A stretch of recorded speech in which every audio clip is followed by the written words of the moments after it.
The Force Collector novel by Kevin Shinnick introduces a powerful and haunting flashback that sheds new light on the tragic events of Order 66. Through the eyes of the protagonist, Kar Nook Sin, we are given a glimpse into the chaos of the Jedi Temple during its darkest hour. This scene, triggered by Kar's psychometric connection to a Jedi Temple guard mask, is one of the most vivid and visceral moments in the book. When Kar and his droid companion RZ-7 visit Doc Ondar's shop of relics fairly late in the book, they see a Jedi Temple guard mask. Kar, who has the ability to experience the history of objects through the Force, is drawn to the mask and decides to touch it, and we see a flashback of Operation Nightfall involving Anakin Skywalker. It's an overwhelming vision that pulls Kar into one of the most infamous moments in Star Wars history. Kar gently touched the pale, blank face on the shelf, and lightning flashed before his eyes. He saw a sea of white. No, a wall of white moving toward him. It wasn't a wall. They were men, clone troopers marching in formation, but divided in the middle by something black. The men moved with purpose, with precision, more like a ceremonial procession than a battle. A parade, maybe? Or an exercise? Kar could only make out their movement. The colors were sharp and then dull. Kar focused hard, concentrating for all he was worth, and left 2 fingers on the mask, daring it to give him more and silently promising that he could handle it. The guard wearing the mask saw them approach, but there was no feeling of danger, there was only familiarity. Kar squinted to see more, but he couldn't. But the guard saw who led the troopers, the figure in black, the driving force. Somehow Kar knew that, and knew also that the guard was confused. Under his breath, behind the mask and for only himself to hear, except Kar could hear it too, the guard said, "Skywalker?" Then all hell broke loose. Anakin Skywalker ignited his lightsaber and cut the guard down. Kar could hardly believe it, and he didn't understand it. He wanted to look away, but there wasn't time, not even in a vision. Skywalker, if that was really him, moved too swiftly, his violence as baffling and brisk as a magic trick. Blasters fired, lightsabers swished, bodies fell, and people screamed. It was so hard to focus on any given detail or any given moment. The whole scene was a pale watercolor blur as Operation Nightfall commenced. This scene really highlights the betrayal at the heart of Order 66. The Jedi Temple was meant to be a sanctuary, a place of peace and knowledge. Anakin's attack on the temple was a devastating blow to the Jedi Order, symbolizing not just the fall of the Republic, but the loss of light in the galaxy. The temple guards who had sworn to protect the sacred halls were among the first to fall, their faith in Anakin betrayed in an instant. The scene also brings attention to the perspective of the guards, a group rarely explored in Star Wars canon. The Temple Guards were more than just sentinels, they were guardians of the Jedi's sacred knowledge and artifacts. Trained in combat and unwavering in their duty, their role was to protect the temple at all costs. For one of them to see Anakin, the most famous Jedi Knight in the galaxy, leading the attack would have been incomprehensible. The moment the guard whispered Skywalker captures the heartbreak and confusion of that betrayal. This was not an unknown Sith or an enemy from outside the Order, it was one of their own.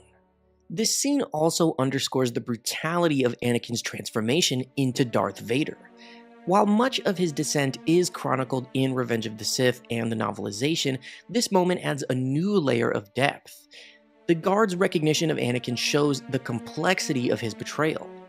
Anakin wasn't an anonymous attacker, he was a trusted ally, a Jedi Knight who had once fought alongside the Temple Guards and the Jedi he slaughtered.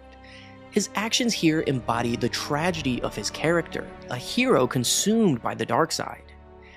It's worth noting how this scene ties into the larger story of the Jedi Temple's fall. The Temple's destruction wasn't just a physical blow to the Jedi Order, it was also a symbolic one to the entire galaxy. The temple was a beacon of hope and learning, a place where younglings were trained and Jedi Masters meditated. Its fall marked the end of an era, and the loss of the Temple Guards symbolizes the collapse of the Jedi's last line of defense. Scenes like this help illustrate the scope of the devastation, making the events of Order 66 and Operation Nightfall even more impactful. The scene is especially significant because it provides a rare glimpse into the role that the Temple Guards played during Order 66.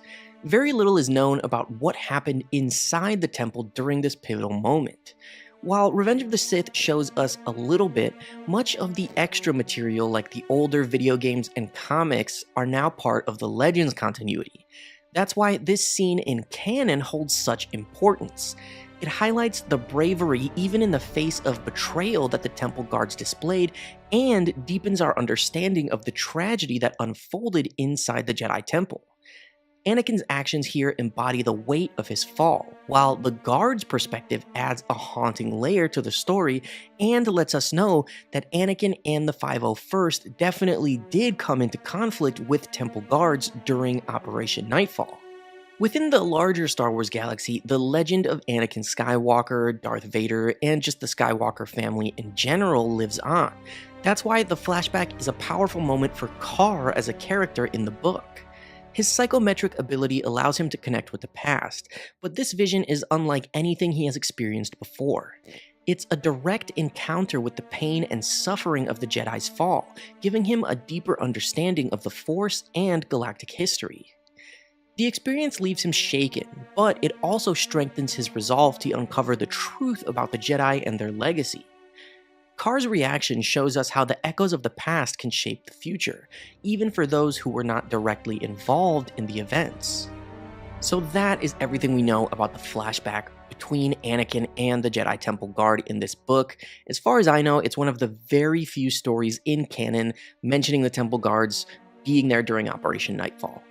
I hope that you guys enjoyed this video. Make sure to like and subscribe if you did, and as always, may the Force be with you.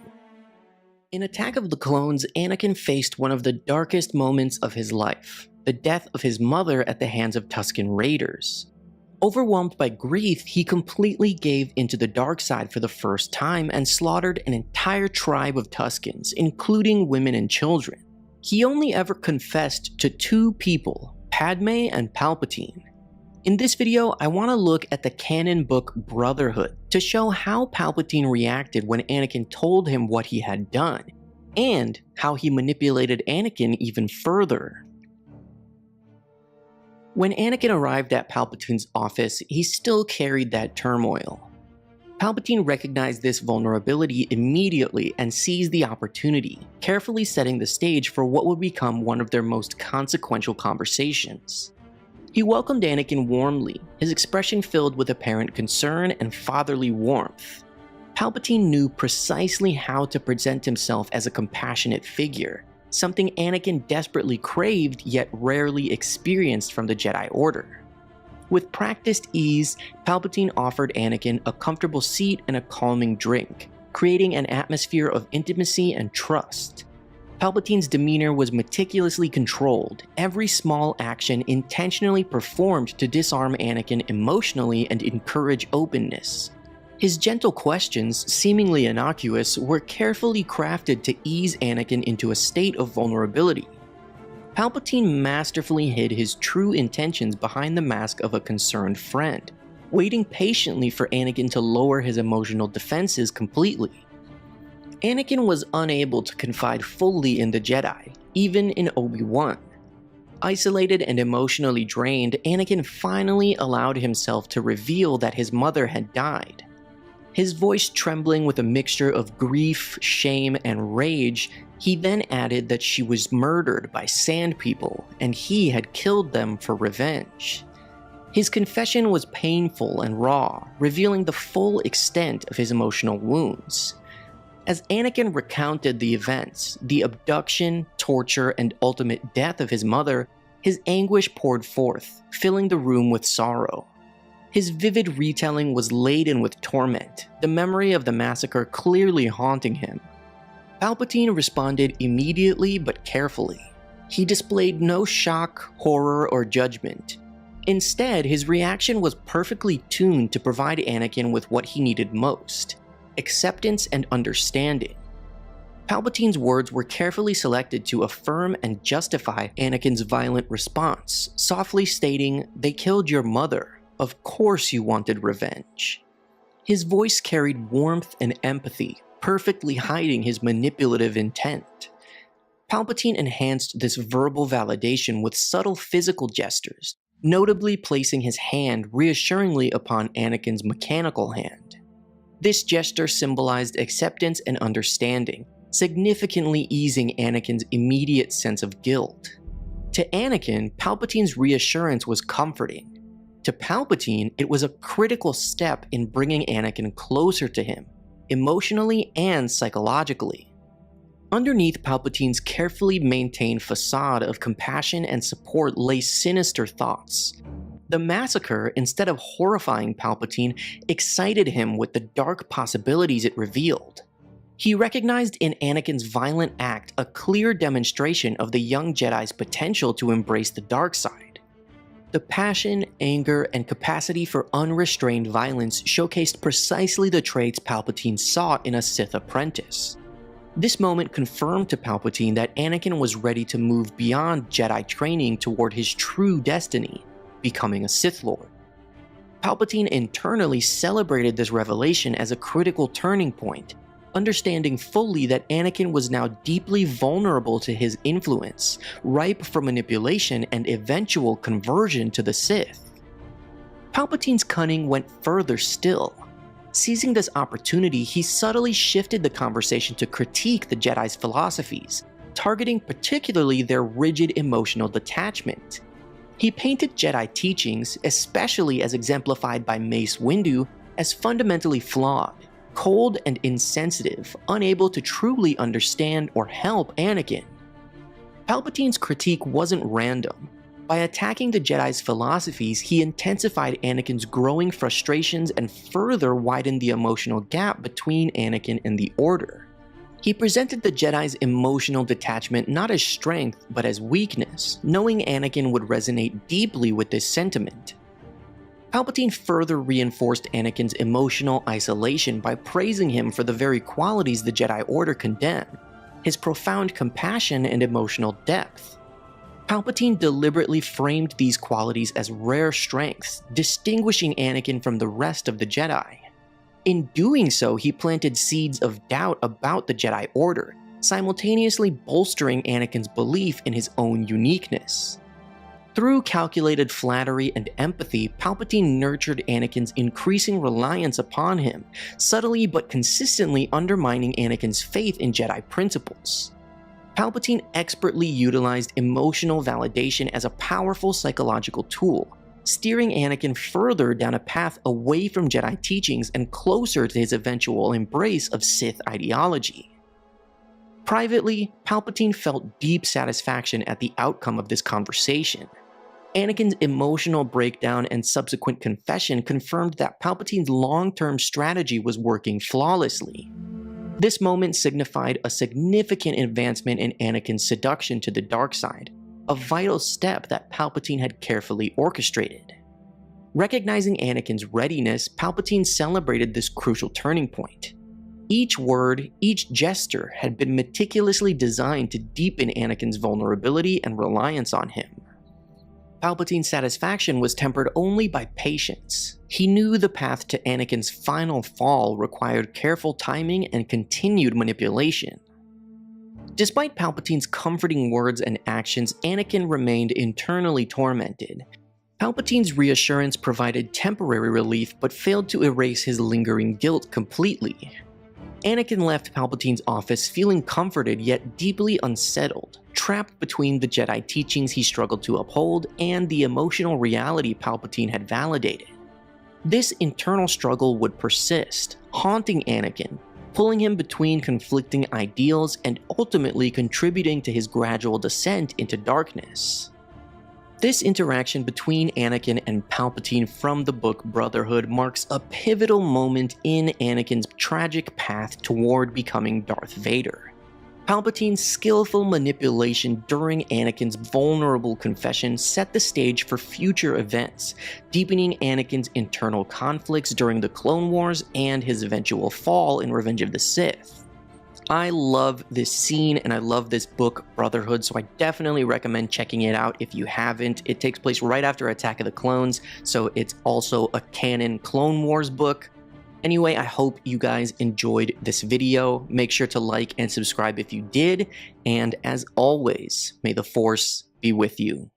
When Obi-Wan defeated Anakin on Mustafar, not only did he sever his 3 remaining limbs and rob him of most of his potential and power in the Force, but he also took Anakin's lightsaber with him.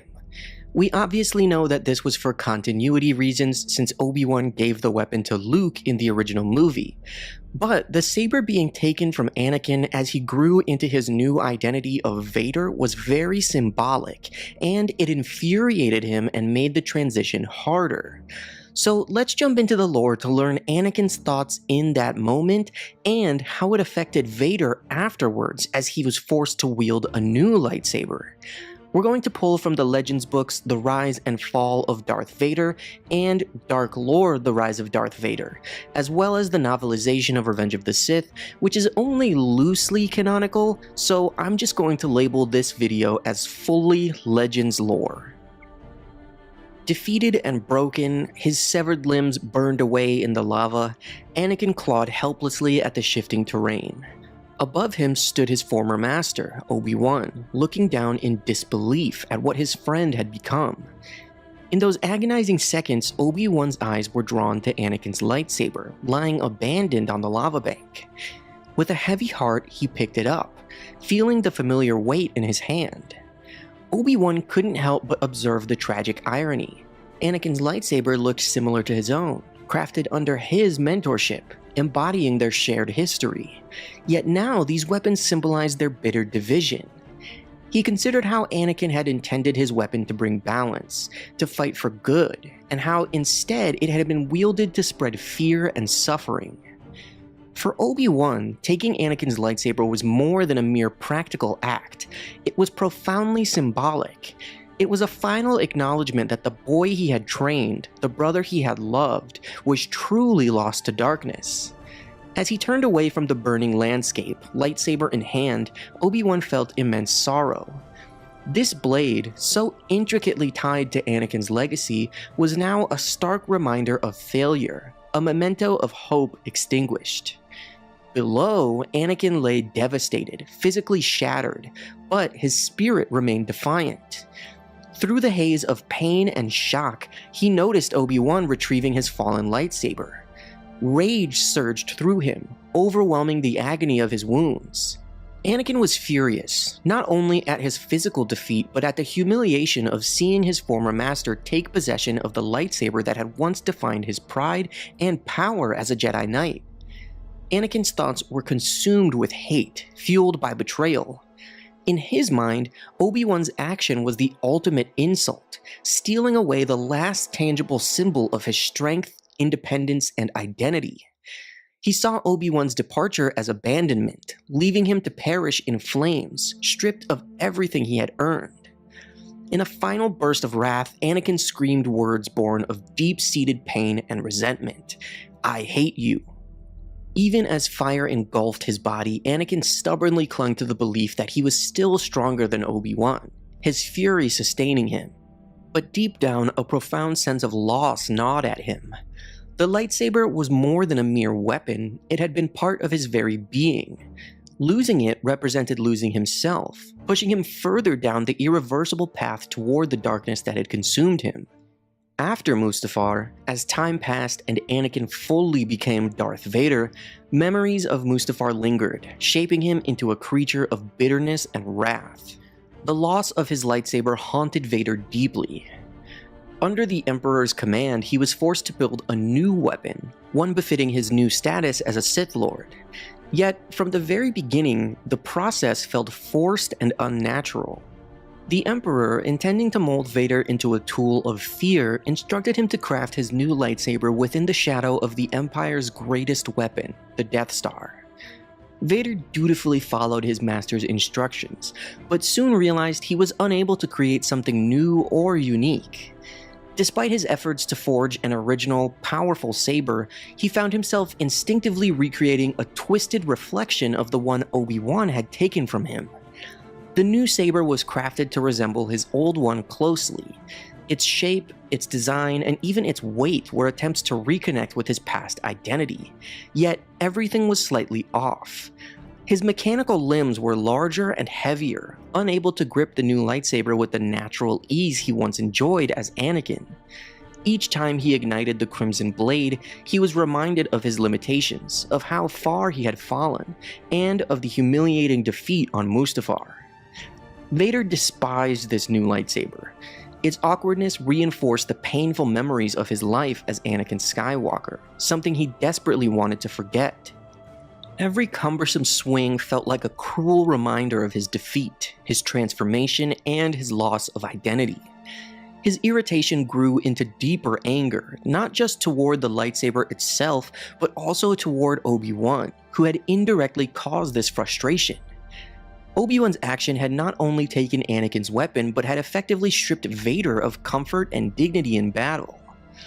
The new saber became an external manifestation of Vader's inner turmoil. Each clumsy movement symbolized his unresolved struggle, his existence trapped between the Jedi he had been and the Sith he was forced to become. He longed for the day when memories of Anakin would fade completely, allowing him to fully embrace his new existence as a Sith Lord. Yet the lightsaber he carried was a daily, tangible reminder that he had not yet succeeded. Moreover, Vader recognized his continued reliance on a lightsaber as a reflection of his vulnerability. Sidious had openly told him that true Sith Lords eventually outgrew lightsabers, using them only to mock the Jedi. Vader's continued use of such a weapon reminded him of his inadequacy and dependence, both intolerable to his pride. Every encounter, every duel, every assassination he carried out with his new blade intensified his rage. His anger was no longer merely directed outward at enemies or rebels, but inward at himself, at the weaknesses that still plagued him, at the ghost of Anakin Skywalker who refused to fade away. Obi-Wan's simple act of taking his lightsaber had sparked a cascading series of emotional and psychological consequences, trapping Vader in perpetual bitterness and self-loathing. Ultimately, the impact of Obi-Wan taking his lightsaber extended far beyond the simple act itself. It shaped Vader's path, cementing his bitterness, fueling his rage, and reinforcing his relentless pursuit of power. This one act symbolized the irrevocable fracture between Anakin and Vader, highlighting the profound tragedy that defined his existence. For Obi-Wan, the lightsaber was a sorrowful reminder of what could have been, of a friendship lost, of trust betrayed, and of a galaxy plunged into darkness. For Vader, it became a perpetual torment, a symbol of his failure, and the internal struggle between his past self and his new identity. The story of Anakin's lightsaber echoes throughout the Skywalker saga, reflecting the powerful emotions and tragic consequences of one pivotal decision. But what might have happened if Obi-Wan had left Anakin's lightsaber behind on Mustafar? Could it have altered Vader's journey into darkness? If he maintained possession, would it have eased his transition into a Sith Lord?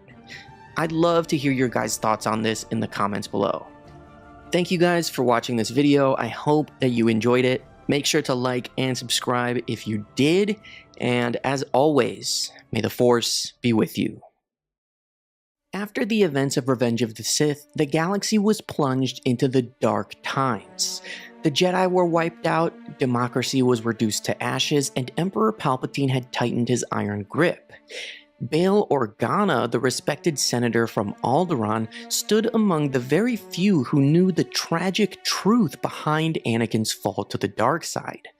Alongside Obi-Wan and Yoda, Bail believed that Anakin had died on Mustafar, but obviously we know that Anakin survived and continued to serve the Emperor as Darth Vader.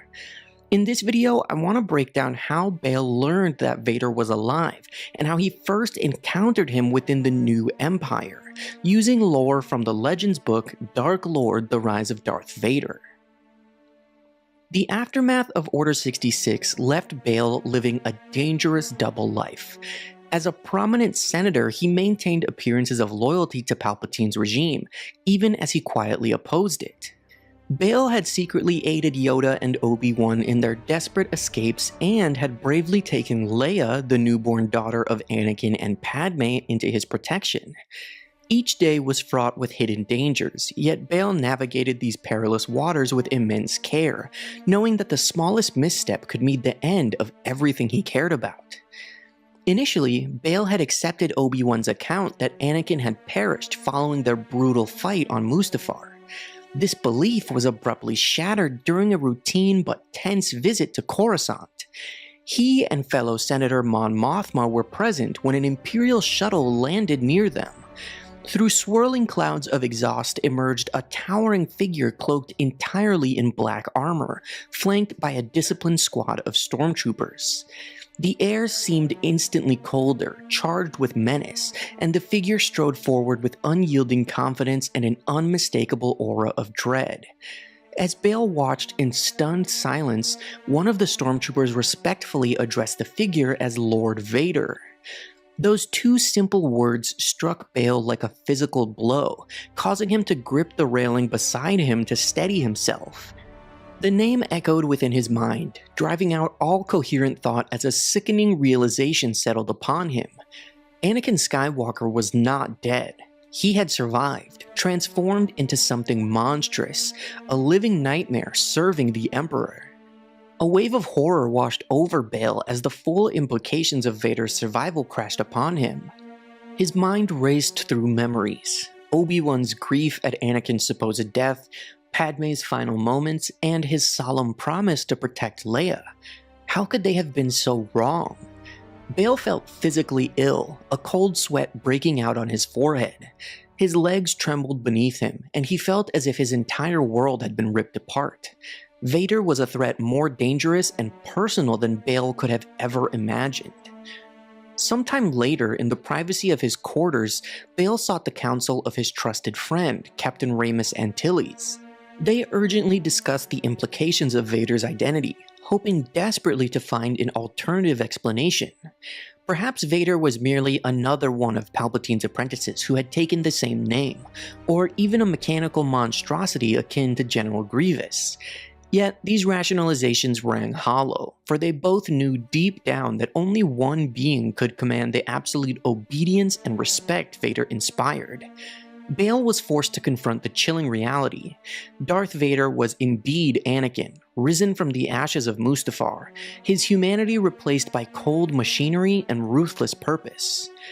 This discovery plunged Bail into an even deeper, relentless anxiety. Leia, now the adopted princess of Alderaan, lived openly under Bail's care. The potential consequences if Vader discovered Leia's true parentage were too catastrophic to contemplate. Bail began to scrutinize every action, every word spoken near Leia. He constantly worried whether Leia would exhibit any traits reminiscent of Anakin, thereby drawing dangerous attention to herself and Alderaan. This fear compelled Bail to reinforce secrecy surrounding Leia's adoption and impose stringent security measures to conceal her lineage. From the moment he recognized Vader's true identity, Bail's life became consumed by a heightened vigilance. Every conversation within the Senate halls, every communication was conducted under the shadow of Vader's potential scrutiny. Bail knew that the Sith Lord's powers of perception were formidable, and he became increasingly wary of any slip that might reveal his true loyalties. This caution extended to his alliances with figures such as Mon Mothma. Together, they carefully began laying the groundwork for rebellion, knowing full well that Vader's relentless pursuit of perceived enemies posed an ever-present danger.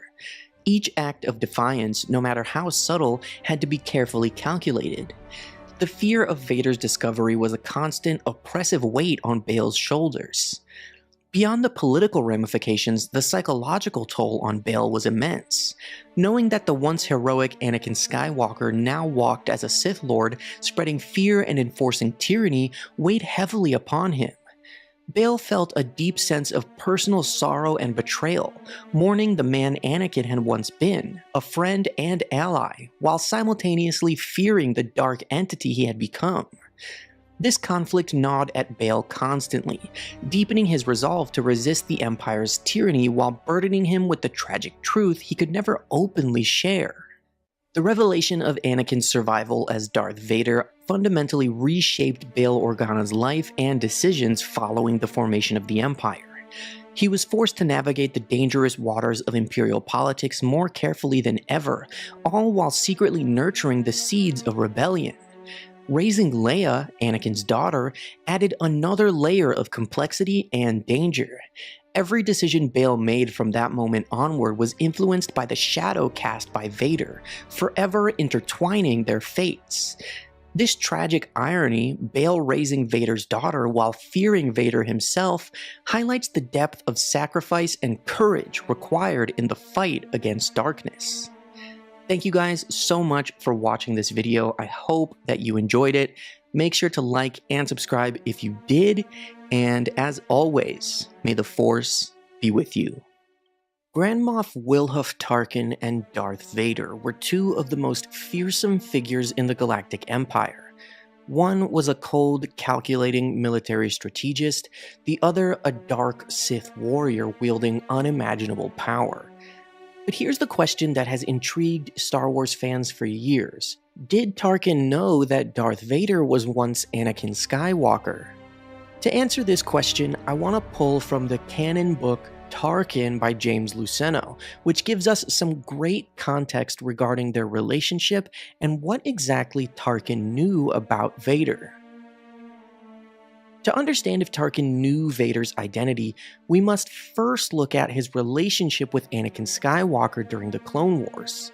We know that Tarkin and Anakin fought together during some pivotal battles, such as the rescue of Master PL. Their shared tactical minds and disdain for bureaucratic inefficiency created a bond of mutual respect. Tarkin admired Anakin's effectiveness as a Jedi general, and despite their differing philosophies, they worked seamlessly together, sometimes sharing a belief that the Jedi Order's leadership often hindered decisive action. This mutual understanding laid the foundation for Tarkin's future suspicions. Could he have recognized those same qualities in Darth Vader? Since the end of the Clone Wars, Vader and Tarkin were occasionally partners, both in Geonosis space and in political and military campaigns that had taken place throughout the galaxy. Tarkin had long nursed suspicions about who Vader was beneath the black mask and helmet, as well as how he had come to be, but he knew better than to give open voice to those thoughts. Nothing about Vader seemed natural. Not his towering height, his deep voice, his antiquated diction. Yet, despite those qualities and the mask and respirator, Tarkin believed him to be more man than machine. Although he had clearly twisted the powers of the Force to his own dark purposes, Vader's innate strength was undeniable. His contained rage was genuine as well, and not simply the result of some murderous cyber program. But the quality that made him most human was the fierce dedication he demonstrated to the Emperor. It was that obedience, the steadfast devotion to execute whatever task the Emperor assigned, that had given rise to so many rumors about Vader. That he was a counterpart to the Confederacy's General Grievous the Emperor had been holding in reserve, or that he was an augmented human or near-human who had been trained or trained himself in the ways of the Sith, or that he was nothing more than a monster fashioned in some clandestine laboratory. Many believed that the Emperor's willingness to grant so much authority to such a being heralded the shape of things to come, for it was beyond dispute that Vader was the Empire's first terror weapon. Tarkin didn't always agree with Vader's methods for dealing with those who opposed the Empire, but he held the Dark Lord in high esteem, and he hoped Vader felt the same toward him. Very early on in their partnership, soon after both had been introduced to the secret battle station, Tarkin grew convinced that Vader knew him much better than he let on, and that behind the bulging lenses of his mask, whatever remained of Vader's human eyes regarded him with clear recognition. More than anything else, it was those initial feelings that had provided Tarkin with his first suspicion as to Vader's identity. Later, observing the rapport that the Dark Lord shared with the stormtroopers who supported him and the technique he displayed in wielding his crimson lightsaber, Tarkin grew more and more convinced that his suspicions were right. It was very likely that Vader was the Jedi Knight Anakin Skywalker, whom Tarkin had fought beside during the Clone Wars and for whom he had developed a grudging appreciation. The Tarkin novel offers a wealth of insight into Tarkin's thoughts about Vader.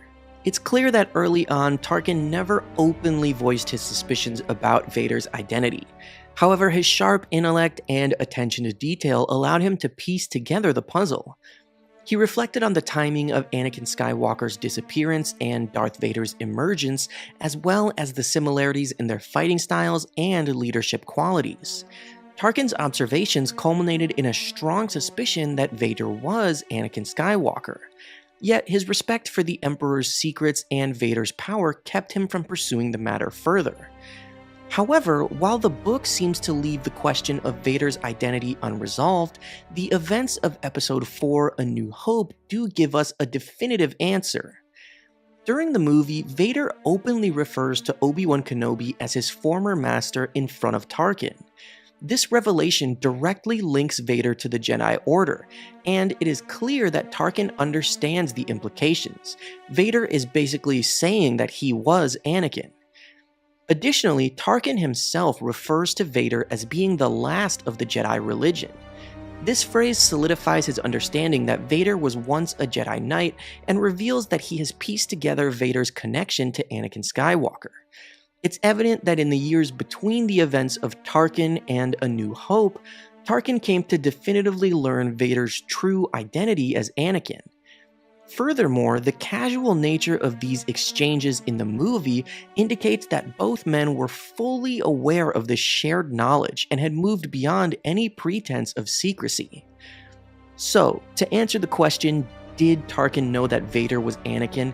Based on the canon lore in Tarkin and the scene from A New Hope, the answer is obviously yes. Tarkin's intellect, observations, and direct interactions with Vader all point to a man who pieced together the truth. Tarkin was a sharp leader who was too intelligent not to suspect Vader's true identity. It's clear that Tarkin knew and Vader allowed him to know. Their relationship was built on mutual respect and a shared understanding of their roles within the Empire. One of the most interesting parts of the prequels, in my opinion, is Palpatine's manipulation of Anakin, and specifically how he was able to finally convert Anakin to the dark side in Revenge of the Sith. I do have a separate video detailing how Palpatine manipulated him between The Phantom Menace and Attack of the Clones, so check that out if you want even more backstory. But for this video, I want to take a look at Anakin's horrifying thoughts as he became Darth Vader. I'm not talking about when he was built into the armor after Mustafar, because I know people like to say that's when he fully became Vader, but I'm referring to the scene where Anakin and Palpatine kill Mace Windu, and Anakin finally pledges himself to the Sith. I'm going to pull directly from the novelization of Revenge of the Sith, which is honestly one of the best Star Wars books ever written. Not only does it really flesh out Anakin's deteriorating mental state over the course of the story, but it's also just flat out better than the movie, in my opinion. Now, let's take a look into Anakin Skywalker's mind as he finally became a Dark Lord of the Sith. Anakin knelt in Palpatine's office, looking down at a hand with brown skin that he had just severed with his blade. What had he done? Another hand, warm and alive, laid itself on his shoulder. A familiar, gentle voice told him that he was fulfilling his destiny, that the Jedi were traitors, and that he had just saved the Republic. Anakin realized that Palpatine was right, and wondered how he hadn't seen it sooner. Palpatine replied that the Jedi, including Obi-Wan, hadn't trusted Anakin, not even enough to tell him of their plot to overthrow the Senate. Treason echoed in Anakin's memory, as he remembered the Council ordering him to spy on Palpatine, an assignment that had been kept off record. Palpatine continued, saying that he did not fear Anakin's power as the Jedi Council did. He embraced it. Since Anakin was the greatest of all the Jedi, he could also be the greatest of the Sith. In his perfect method of manipulation, he told Anakin that he believed in him, and he trusted him completely. Anakin looked up at Palpatine, and what he saw choked him like an invisible fist crushing his throat. Palpatine's face was no longer human. His eyes were a cold and feral yellow, gleaming like a predator, and the bones of his face had melted and distorted. The skin had become gray and coarse. Looking into that face of absolute darkness, Anakin saw his future. Palpatine asked him to join him, to pledge himself to the Sith as his apprentice. He told Anakin to look inward, to see himself as he truly was, observing his emotions that the Jedi had sought to repress. As the shadow beside him spoke, its words became true. Anakin handled his emotions. He dissected them. He reassembled them and pulled them apart again. He still felt them. If anything, they burned even hotter than before, but they no longer had the power to cloud his mind. Palpatine was pleased and said that he had found the first key to the power of the Sith. Anakin opened his eyes and turned his gaze fully upon the grotesque features of Darth Sidious. As he looked upon the face of Sidious, he felt a powerful revulsion that interested him. Within himself, Anakin weighed Padme's life against the Jedi Order, and he pledged himself to the teachings of the Sith. Sidious stood over his new pupil, placed a hand on his brow, and inducted him into the Order of the Dark Lords of the Sith. Anakin heard Sidious say his new name, Vader. He repeated it to himself in his mind. Sidious instructed him to rise. The Sith Lord who had once been a Jedi hero called Anakin Skywalker stood, drawing himself up to his full height. He looked not outward upon his new master, nor upon Coruscant beyond, nor out into the galaxy that they would soon rule. He instead turned his gaze inward. He unlocked the furnace gate within his heart and regarded with new eyes the dragon that had haunted his life. "I am Darth Vader," he said within himself. The dragon tried again to whisper of failure and weakness and death, but with one hand the Sith Lord caught it and crushed it. "I am Darth Vader," he repeated as he ground the dragon's corpse to dust. "You are nothing at all," he told the dragon as he finally destroyed it. He had become, finally, what they all called him, the hero with no fear.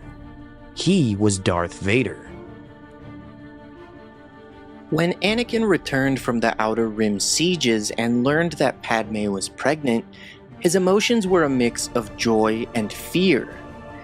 This development, which should have been a cause for celebration, pushed Anakin fully down the dark path he had been approaching his entire life, as he was then haunted by premonitions of Padme's death in childbirth.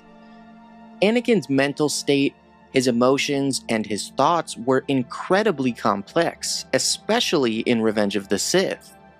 His trauma, his repressed rage under the Jedi teachings, and his compulsion to possess his loved ones were his undoing.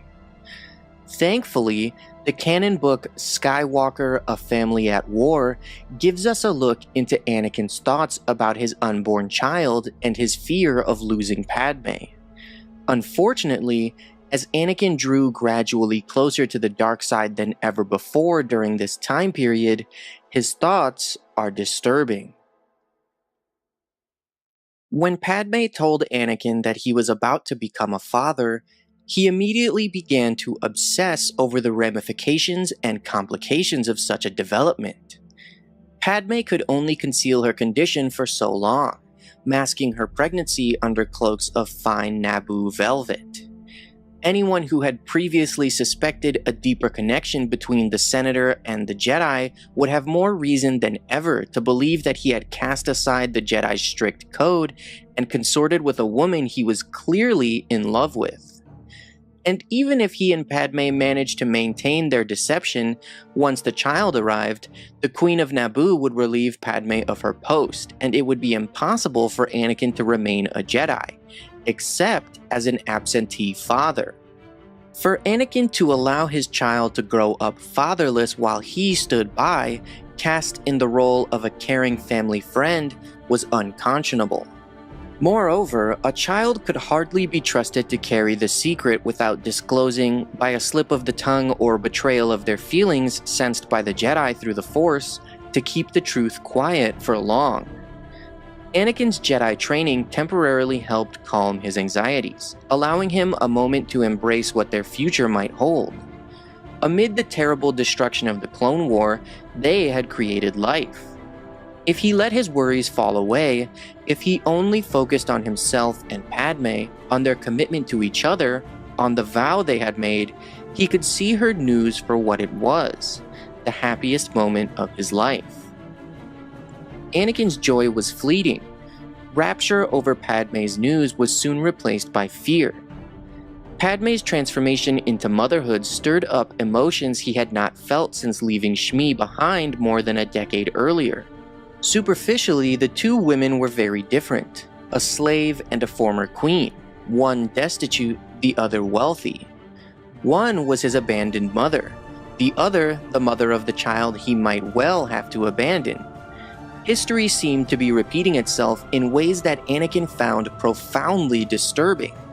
3 years prior, Anakin's nightmares had served as a portent of Shmi's death.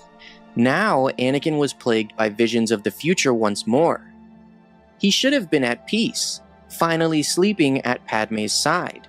But through the Force, he saw only staggering loss, a vision of Padme crying out in pain and pleading for his help, while their child sobbed out of reach. When he told Padme what he had seen, her worries rested with the baby. She was prepared to give her life to protect her unborn child. Anakin's concerns were chiefly with his wife. And this is where Anakin's thoughts begin to become disturbing. Later, when Palpatine told him the tragedy of Darth Plagueis the Wise, Anakin disregarded the moral point of the tale and instead fixated on a glimmer of hope he found in it. He knew it was dangerous, but he was willing to give anything to discover this mythological power so that Padme might cheat death. He would willingly lay down his own life, lose their child, and destroy everything else he held dear to save Padme from his mother's fate, and save himself from enduring a life without her. In exchange for Padme's life, he was prepared to watch the whole galaxy burn. Anakin, or Darth Vader, suffered a brutal defeat on Mustafar at the hands of Obi-Wan Kenobi, leaving him with injuries that he had to endure for the rest of his life. The loss of limbs and being burned alive were the repercussions of his fall from grace and terrible atrocities he had committed against the Jedi Order. The moment itself is gruesome enough as depicted in the film, but the novelization, as well as the Legends book The Rise and Fall of Darth Vader, give further insight into Anakin's thoughts as he was burning, providing a painful look into his mind as he suffered. The duel between Anakin and Obi-Wan had carried them far from the landing pad where it had began, and now the duel was over. With a single sweep of his lightsaber, Obi-Wan had severed his former Padawan's legs at the knees and also his left arm. As his crippled body fell down the slope of the lava bank, Anakin scrabbled at the black sand, but struggling only made him slip farther. The sand itself was hot enough that digging the Durasteel fingers of his mechanical arm into it burned off his glove, and his robes began to smolder. As Anakin struggled to raise his head from the scalding sand, his eyes blazed with fury as he glared at Obi-Wan, thinking to himself that he would not die like this, that he was still stronger than his old master. As Obi-Wan bellowed down at him about being the chosen one, Anakin felt the intense heat permeating his torn tunic, and he spotted his fallen lightsaber lying a short distance away. He was too stunned and dazed to focus his powers, so he helplessly watched with rage as Obi-Wan bent down to pick up his saber, and carried it with him as he began walking up the slope. Anakin's long hair had blackened and was beginning to char in the intense heat. He screamed that he hated Obi-Wan, and as the Jedi Master turned back for the final time to tell him that he loved him, Anakin's clothes caught on fire, and he was instantly engulfed in flames. His screams were filled with anger as well as pain, not unlike that of any entirely helpless creature. His instinct was to roll and put out the flames, but because of his wounds and the burning hot sand beneath his ravaged body, the only thing he could do was burn and burn. As Obi-Wan walked off, leaving him to die, Anakin could somehow still feel one last flicker of Obi-Wan's presence in the Force before the Jedi receded from view completely. Anakin kept screaming until the flames finally burned out. When they did, he again dug his mechanical fingers into the sand, pulling himself a few millimeters up the slope. With each movement, hot volcanic shards scraped and tore at his roasted flesh. It took all of his concentration and willpower to shift his scorched remains up the bank and away from the lava river. Only his power in the Force kept him from blacking out. Only his pure hatred for Obi-Wan made him want to live.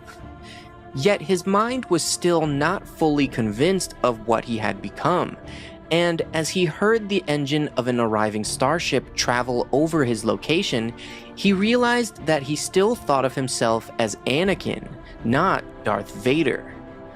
He had no idea how much time had passed before he heard the voices of clone troopers nearby, and then the voice of his master. As Sidious approached him, kneeling down next to his ruined body, Anakin went completely limp and finally allowed the darkness to sweep over him. After his brutal defeat and immolation on Mustafar, Darth Vader, mutilated and severely burned, was transported back to Coruscant by the newly appointed Emperor. The Emperor took this opportunity to intentionally limit Vader with a suit of cybernetic life support armor that would both keep him alive and restrain his powers so he could never rebel. The process was incredibly painful for Vader, as he was given no anesthetic during the procedure, so that his agony and anger would fuel his strength in the dark side of the Force. In the novelization of Revenge of the Sith, Vader's first thoughts inside the suit and his reaction to it are explained in detail. As the first flash of light registered on his scorched eyes, it brought him pain and burned him. He felt that burning and thought that a part of him would always be lying upon the black sand along a lake of lava while he burned.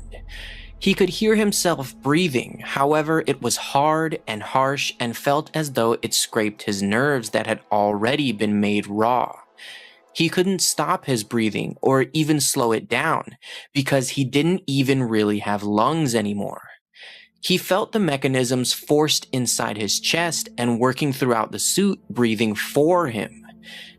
As Sidious asked if he could hear him, Vader could, but not really, not naturally. Sensors inside his new shell of a helmet sent the sound directly into his brain. As he looked around with his burned eyes, optical sensors converted the light and the shadows into a hideous amalgamation of the world around him. Vader couldn't decide if his helmet made the world hideous or if it was already hideous on its own. As he tried to speak, asking for Padme, another voice spoke for him, out of the vocabulator that served his burned lips, tongue, and throat. As Sidious slowly, almost cautiously said that Padme had died, Vader felt as though his words burned hotter than the lava on Mustafar ever had. As Vader fell into his despair, thinking only of Padme, he swore that he could never hurt her, could never kill her with his own hand. And yet, he remembered all of it. He remembered the furnace of his own fury, feeling venom in his blood and hatred rushing through him as he seized Padme by the throat. And in that moment, Vader finally understood himself. He realized that there was never any monster inside of him. It was only him, and he had done it. He had killed Padme. He realized that he had killed her because when he finally could have saved her and gone away with her, the only thing he thought of was himself. He then realized the clear and cruel truth of the Sith, because now himself is all that he would ever have.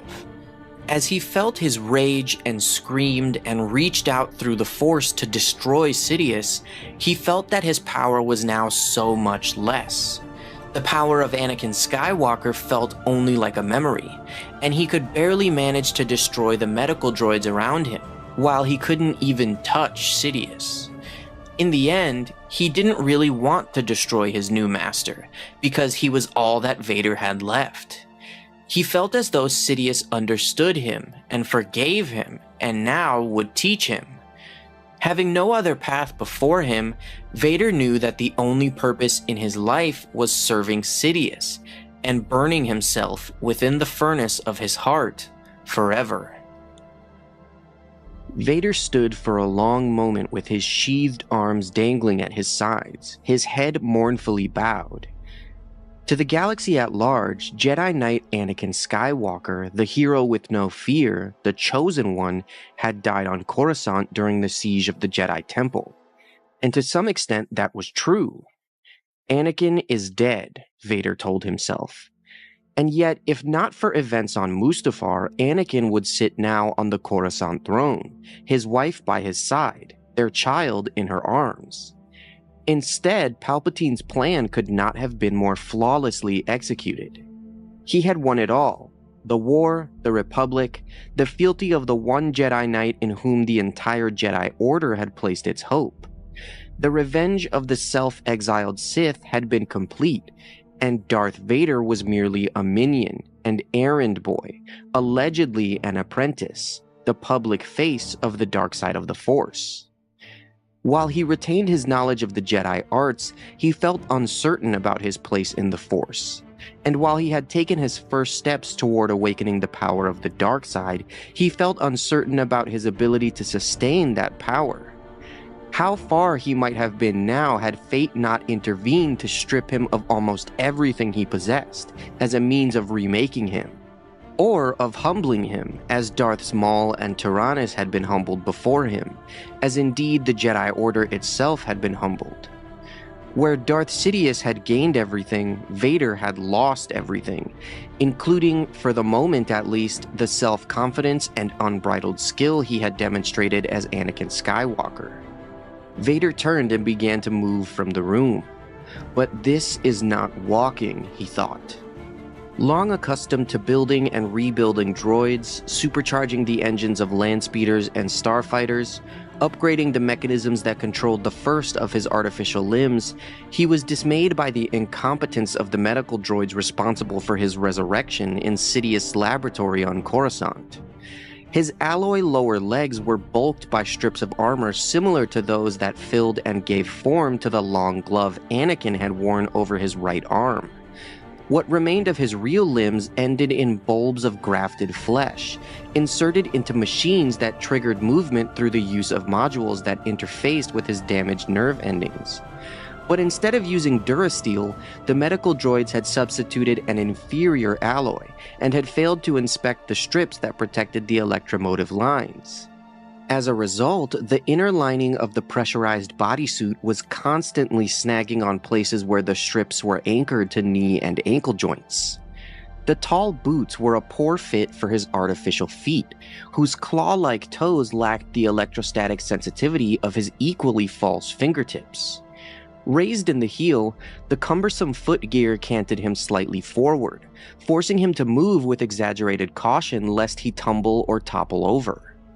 Worse, they were so heavy that he often felt rooted to the ground, or as if he were moving in high gravity. What good was motion of this sort if he was going to have to call on the Force even to walk from place to place? He may as well have resigned himself to using a repulsor chair and abandoned any hope of movement. The defects in his prosthetic arms mirrored those of his legs.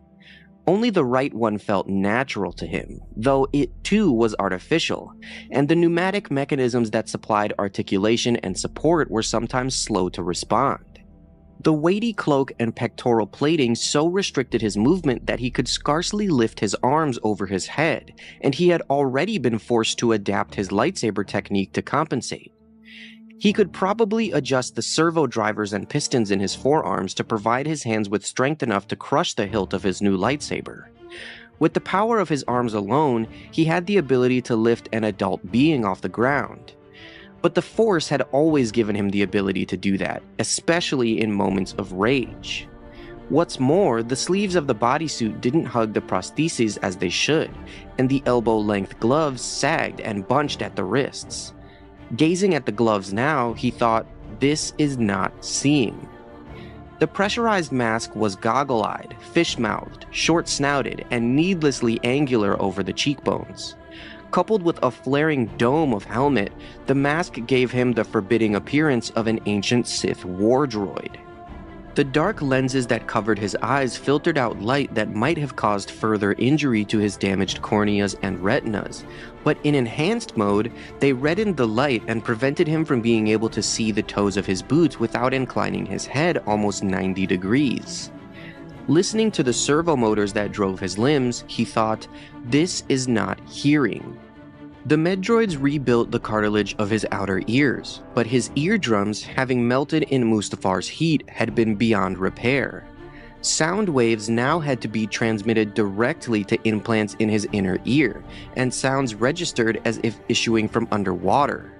Worse, the implanted sensors lacked sufficient discrimination, so that too many ambient sounds were picked up, and their distance and direction were difficult to determine. Sometimes the sensors needled him with feedback, or attached echo or vibrato effects to even the faintest noise. Allowing his lungs to fill with air, he thought, this is not breathing. Here, the Medroids had truly failed him. From a control box he wore strapped to his chest, a thick cable entered his torso, linked to a breathing apparatus and heartbeat regulator. The ventilator was implanted in his hideously scarred chest, along with tubes that ran directly into his damaged lungs, and others that entered his throat, so that should the chest plate or belt control panels develop a glitch, he could breathe unassisted for a limited time. But the monitoring panel beeped frequently and for no reason, and the constellation of lights served only as steady reminders of his vulnerability. The incessant rasp of his breathing interfered with his ability to rest, let alone sleep.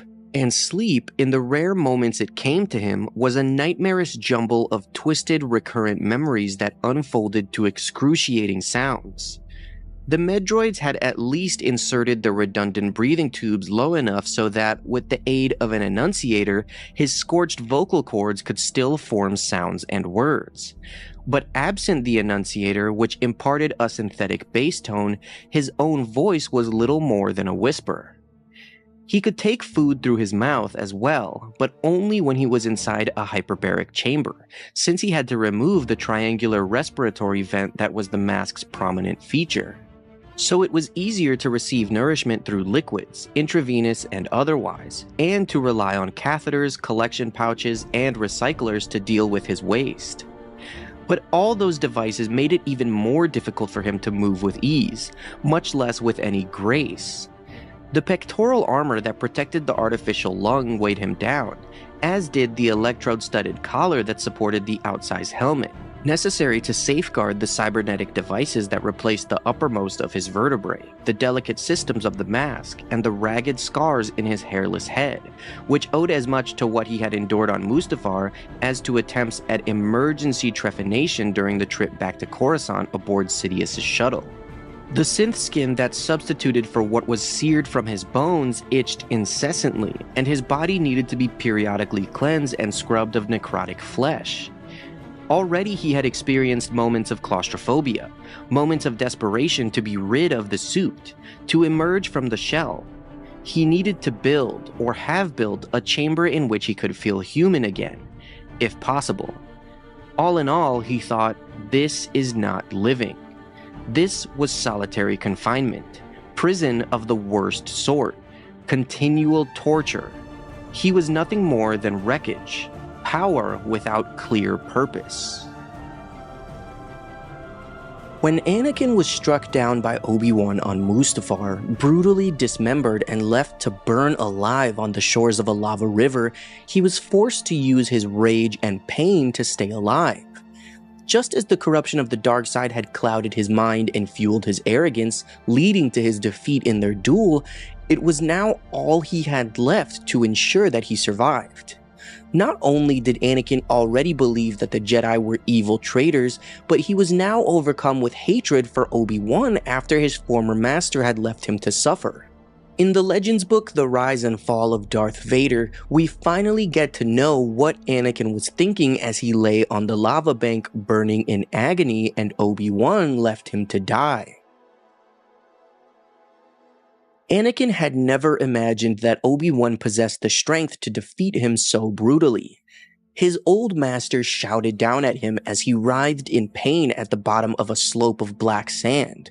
Their exhausting duel had carried them far from the landing pad where Padme's ship had arrived, but now it was over.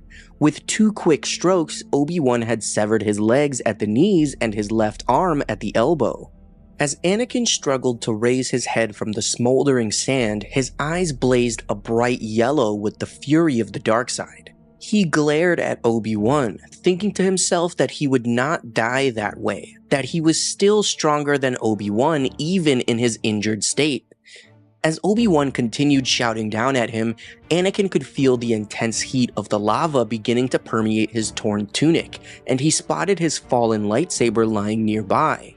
He wanted to retrieve it with the Force, but he found that he was too stunned and dazed to focus his powers, so he watched helplessly as Obi-Wan bent down to pick up his saber, then took it with him as he began to walk up the slope.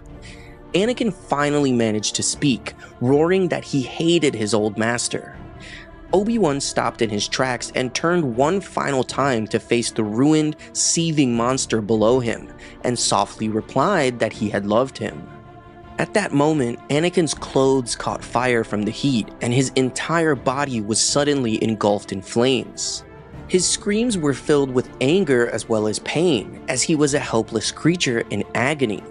His first instinct was to roll and put out the flames, but because of his wounds and the red-hot sand beneath his ravaged body, all he could do was burn. His skin was destroyed, his lungs scorched, his eardrums melted, his entire body decimated by fire as Obi-Wan walked away, leaving him to die. Somehow, through his agony, Anakin felt one last flicker of Obi-Wan's presence before he disappeared from his view completely. Finally, after an unknown amount of time, the flames burned out, and Anakin dug his mechanical right arm into the sand. He pulled with all his strength and slid a few millimeters up the slope. He willed himself to repeat the movement, and with each tug, hot volcanic shards scraped and tore at his roasted flesh. It took all of his concentration to shift his scorched remains up the slope and away from the lava river. As he moaned and gasped in pain, only his powers in the Force kept him from losing consciousness. Only his hatred for Obi-Wan gave him the desire to live. After some time, he heard the engine of an arriving starship travel over his position. He had no idea how much time had passed before he heard a clone trooper's voice call out above him, and then he heard the voice of his new master. As he saw Sidious approaching him, his torso went completely limp, and he finally allowed darkness to sweep over him. Hey guys, welcome back to another video. I hope that you are all doing well.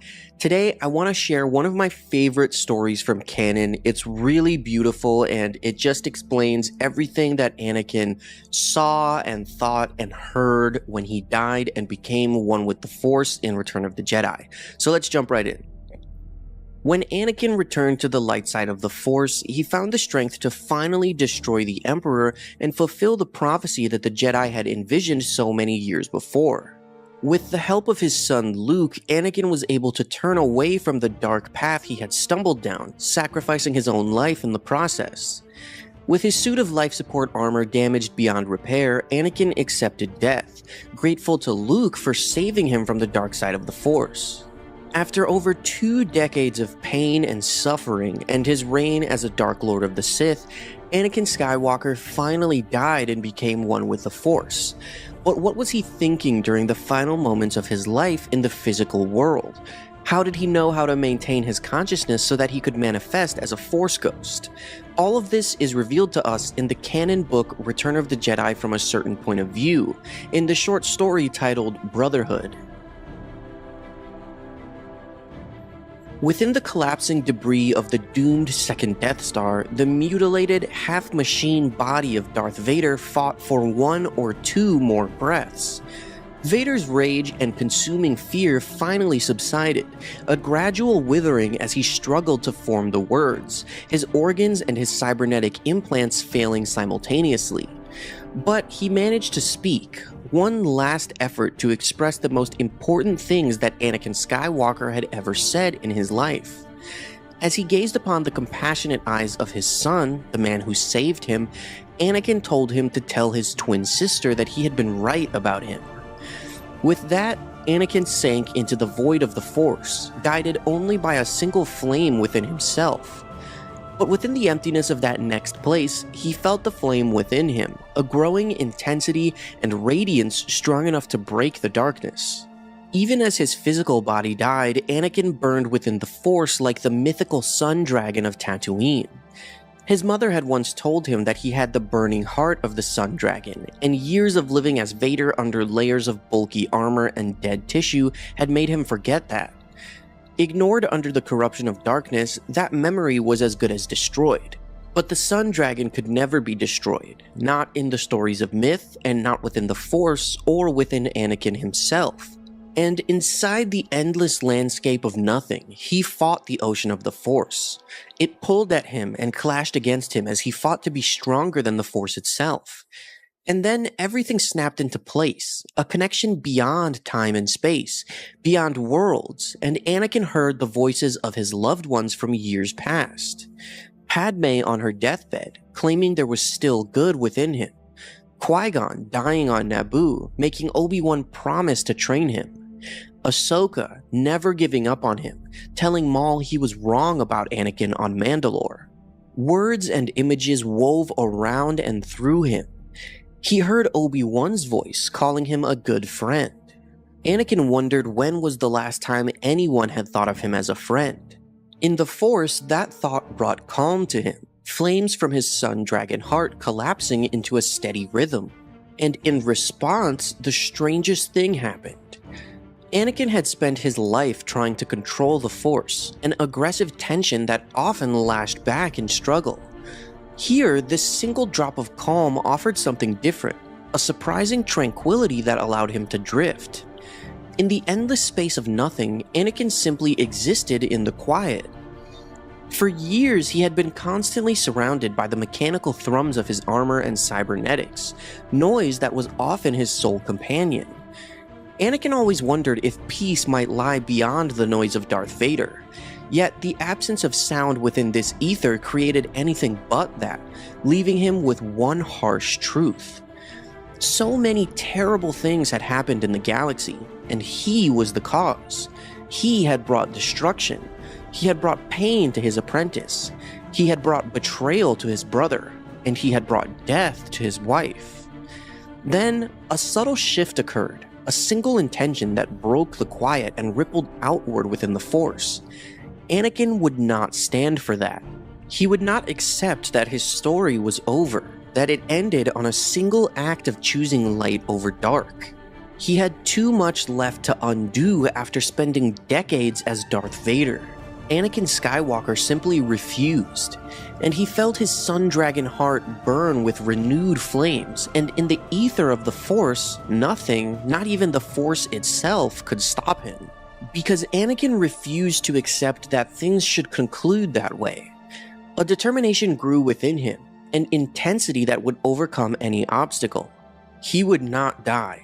He was the chosen one, and he would make amends and bring justice to the pain he had unleashed as a Sith Lord. Then, suddenly, he heard the voice of Obi-Wan Kenobi calling his name, observing that he was still trying to be a hero. Anakin replied sadly that he was not a hero, for he had caused suffering across all corners of the galaxy, and he felt the heat of Mustafar's lava as he spoke. He told Obi-Wan that he had failed him. Anakin spoke quietly, and said there was something he had never told Obi-Wan in life. When he had buried his mother on Tatooine, Anakin had sworn that he would become all-powerful, strong enough to save people from death. Instead, he did the opposite. He spread fire and pain to anyone in his path. Obi-Wan replied that one person alone could not burn down a galaxy. Together, the two of them existed within the Force, yet they did not. Formless and separate within the ether, yet still one with the Force. Somehow, Anakin felt Obi-Wan's hand on his shoulder, as real as it had been many times when he was a young Padawan. Obi-Wan told him that he did not bear the guilt of the galaxy, only his own choices. Anakin replied that he had made the choices to kneel to the dark side, to storm the Jedi Temple, and to fight Obi-Wan on Mustafar. Obi-Wan agreed, and said those choices belonged to Anakin alone, but his voice carried no judgment. He said that he had one final challenge for Anakin, and a sudden light broke through the nothingness, a beam piercing the darkness. Suddenly, Anakin was somewhere new, surrounded by a dense forest. In front of him, he saw a glowing funeral pyre, with Luke standing in front of it. Somehow, Luke had stared directly into the pain and rage of Darth Vader and managed to see past it, to recognize the part of Anakin Skywalker that remained buried inside. Now, he was just a son offering compassion to his dead father. Obi-Wan stated that Anakin had chosen Luke over the Emperor, chosen empathy over power, chosen a brighter future for the galaxy and to break the rule of the Sith. He said that Anakin had chosen to bring balance. Anakin watched as the flames consumed the armor that had kept him alive for many years, and he wondered what Luke must think of the legacy burning before his eyes. Together, Obi-Wan and Anakin watched Luke join his friends and his sister Leia in the Ewok village. Anakin accepted that he no longer needed to find a way. Others already had. His children had found the way. Alongside Obi-Wan and Yoda, Anakin was overcome with a feeling of acceptance as he watched his children. Luke and Leia would outlive the legacy of Anakin and Padme. Anakin told Obi-Wan and Yoda that he had faith in his children, and those words seemed to unlock his whole universe. His corporeal body dissolved into the Force, and Anakin finally felt as though he was at peace. Perhaps the most pivotal moment of Anakin Skywalker's conversion to the Sith was when he learned of the ability to manipulate life and death through the midichlorians. In the Opera House on Coruscant, Palpatine planted the final seeds of his manipulation by telling Anakin the tragedy of Darth Plagueis the Wise. The very idea of controlling death, usurping the natural will of the Force, was something Anakin had been craving since the death of his mother. Heralded as the chosen one by the Jedi, Anakin constantly questioned why he would not then possess ultimate power through the Force. Since learning that Padme was pregnant and suffering through premonitions of her death in childbirth, Anakin had become even more desperate to learn how to save his loved ones from dying. While the whole scene about Plagueis has become somewhat infamous and memed into eternity, it really is one of the most important moments of the prequels. Thus, I want to take a look at the lore and go into what Anakin's inner thoughts were when he heard about it. We know he was obviously desperate and intrigued, but there's more to it than that in the books. So let's take a look at the novelization of Revenge of the Sith and the canon book Skywalker: A Family at War, to learn what Anakin's true thoughts were on the tragedy of Darth Plagueis the Wise. It's vital to understand Anakin's mental state at this point in the story. One of the things that the novelization does very well is portray the deterioration of his mind as the story goes on and Palpatine manipulates him. When Anakin learned that Padme was pregnant, his initial concerns were around the secrecy they were forced to adopt. Even if the two of them were able to maintain their secret marriage, the only way Anakin could remain a Jedi would be to become an absentee father. However, he refused to allow his child to grow up without a father as he had. Padme's pregnancy brought with it nightmares of her death. When Anakin should have been at peace, he saw through the Force only staggering loss. Those negative emotions weighed heavy on him when he joined Palpatine at the galaxy's Opera House. It was a crucial moment for the two men and their unshakable bond. There, Palpatine claimed that the Jedi Council wanted to oust him and take control of the Republic. Palpatine had sprung his trap brilliantly, disclosing this shattering revelation just hours after the Jedi Council had tasked Anakin with spying on him. He had expertly turned the Jedi's plot against them while preying on Anakin's conflicting loyalties. Palpatine claimed that the Jedi and Sith were simply two sides of the same coin, with similar sensitivities to the power of the Force but diametrically opposing viewpoints on how best to harness the mystical energy field. The Sith relied on passion for strength, accumulating power for their own devices, while the Jedi extolled emotional control and used their power to help others in need. The Jedi were selfless and benign, while the Sith were selfish and greedy. Anakin's unwillingness to let go of Padme and the child they had conceived flouted Jedi ways. In truth, he was neither acting as a Sith nor a Jedi would, although veering closer to the former in his conduct. Over years spent patiently grooming Anakin, Palpatine had seduced the young Jedi and his powers away from the path of the light, encouraging his fiery temper and making him feel special. Palpatine could see deep into Anakin's heart and sensed that he was tormented by visions of Padme dying, so he told the story of his own Sith master, Darth Plagueis. Plagueis was a Dark Lord of the Sith, able to manipulate the midichlorians to create life, and thus save beings from death, so Palpatine claimed. Eventually, Plagueis taught his apprentice everything he knew, and his apprentice killed him in his sleep. At hearing the story, a universe of possibility sprouted in Anakin's mind, and he obsessed over finding the legendary apprentice of Plagueis that had learned his secrets. Palpatine continued, stating that he was fairly certain that Plagueis did exist, and that anyone who possessed Plagueis' knowledge would be not only the most powerful being in the universe, but virtually immortal. Under the assumption that both Plagueis and his apprentice were real, Anakin knew that he needed to obtain the knowledge they had discovered.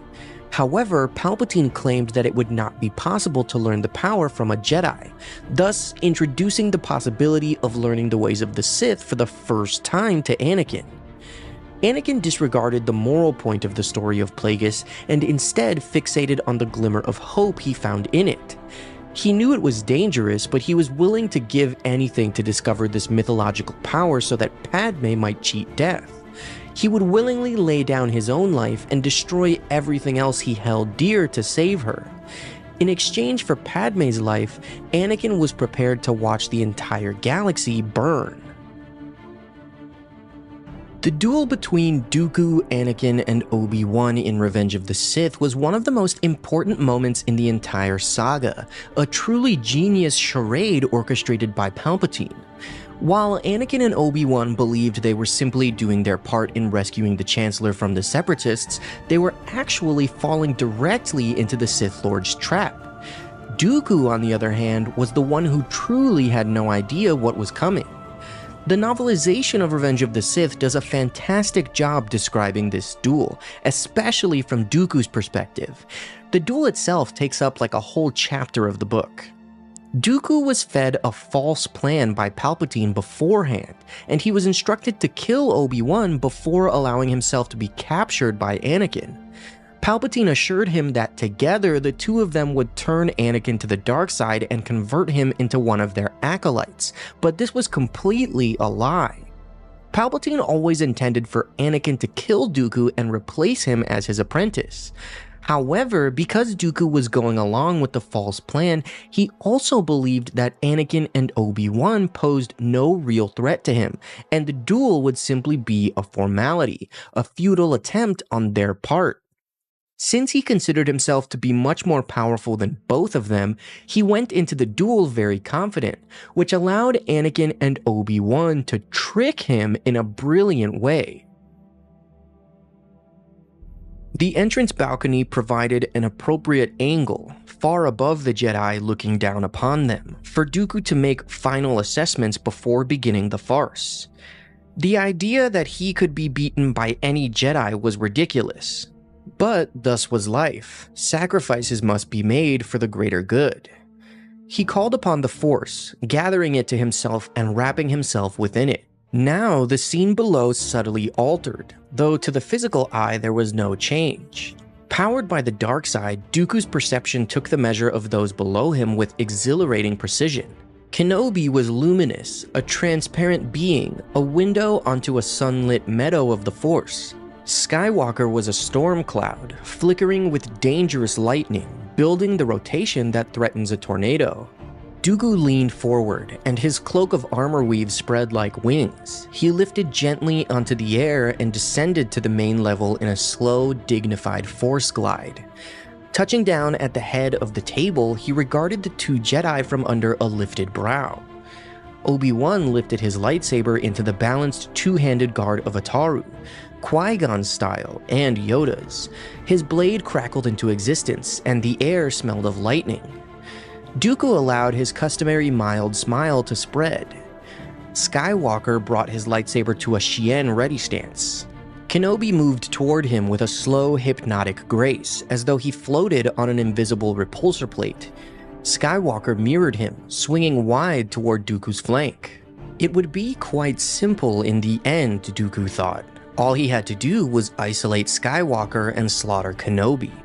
Beyond that, it would merely be a matter of spinning Skywalker up into enough of a frenzy to break through his Jedi restraint and reveal the vista of Sith power. Lord Sidious would take it from there. The Force crackled between them, and the ship pitched and bucked under a new turbo laser barrage, and Dooku decided that the time had come. He flicked a false glance over his shoulder, a hint of distraction to draw the attack, and all three of them moved at once. While effortlessly deflecting a rain of blue streaking cuts from Kenobi, Dooku turned to face Anakin and neatly sidestepped, cutting at the boy's leg. Yet Skywalker's blade met the cut as he passed, and he managed to sweep his blade behind his head to slap aside the casual thrust Dooku had aimed at his back. Dooku thought that this was truly pathetic. They were certainly energetic enough, leaping and whirling, raining blows almost at random, while Dooku continued in his gracefully methodical way to outmaneuver them so thoroughly it was all he could do to keep from laughing out loud. It was a simple matter of countering their tactics, which were depressingly straightforward. Skywalker was the swift one, whooshing here and there like a hawk bat, attempting a Jedi variant so they could come at him from both sides, while Kenobi came on in a measured Shi-Cho cadence, deliberate as a lumber droid, moving step by step, cutting off the angles, clumsy but relentlessly dogged as he tried to chivvy Dooku into a corner. Whereas all Dooku needed to do was slip from one side to another, and occasionally flip over a head here and there, so that he could fight each of them in turn rather than both of them at the same time. He supposed that in their own way they might actually prove reasonably effective. It was clear that their style had been developed by fighting as a team against large numbers of opponents. They were not prepared to fight together against a single Force user, certainly not one of Dooku's power. He, on the other hand, had always fought alone. It was laughably easy to keep the Jedi tripping and stumbling and getting in each other's way. They didn't even comprehend how utterly he dominated the combat. Because they fought as they had been trained, by releasing all desire and allowing the Force to flow through them, they had no hope of countering Dooku's mastery of Sith techniques. They had learned nothing since he had bested them on Geonosis. They allowed the Force to direct them. Dooku directed the Force. He drew their strikes to his parries and drove his own ripostes with thrust of dark power that subtly altered the Jedi's balance and disrupted their timing. He could have slaughtered both of them easily. However, only one death was in his plan, and this show was becoming tiresome, not to mention tiring. The dark power that served him only went so far, and he was no longer a young man. Dooku taunted Kenobi that he needed to do better, and the Jedi's response to this friendly word was to regard him with a twinkle of gentle amusement. Then, the Jedi shot straight upward over Dooku's head so fast it seemed he'd vanished, and in the space where Kenobi's chest had been was now only the blue of Skywalker's blade driving straight for Dooku's heart. Only a desperate whirl to one side made what would have been a smoking hole in his chest into a line of scorch through his cloak. Dooku thought, "What?" He threw himself spinning up and away from the two Jedi to land on the table, disengaging for a moment to recover his composure. That had been entirely too close. But by the time his boots touched down, Kenobi was already there to meet him, blade weaving through a defensive velocity so bewilderingly fast that Dooku dared not even try a strike. He threw a feint toward Kenobi's face, then dropped and spun in a reverse ankle sweep. But not only did Kenobi easily overleap this attack, Dooku nearly lost his own foot to a slash from Skywalker, who had again come out of nowhere. Dooku realized that this was not in the plan. Skywalker slammed his following strike down so hard that the shock of deflecting it buckled Dooku's elbows. Dooku threw himself into a back roll that brought him to his feet, and Kenobi's blade was there to meet his neck. Only a desperate whirling block, coupled with a wheel kick that caught Kenobi on the thigh, bought him enough time to leap away again, and when he touched down, Skywalker was already there. The first overhand chop of Skywalker's blade slid off Dooku's instinctive guard. The second bent Dooku's wrist.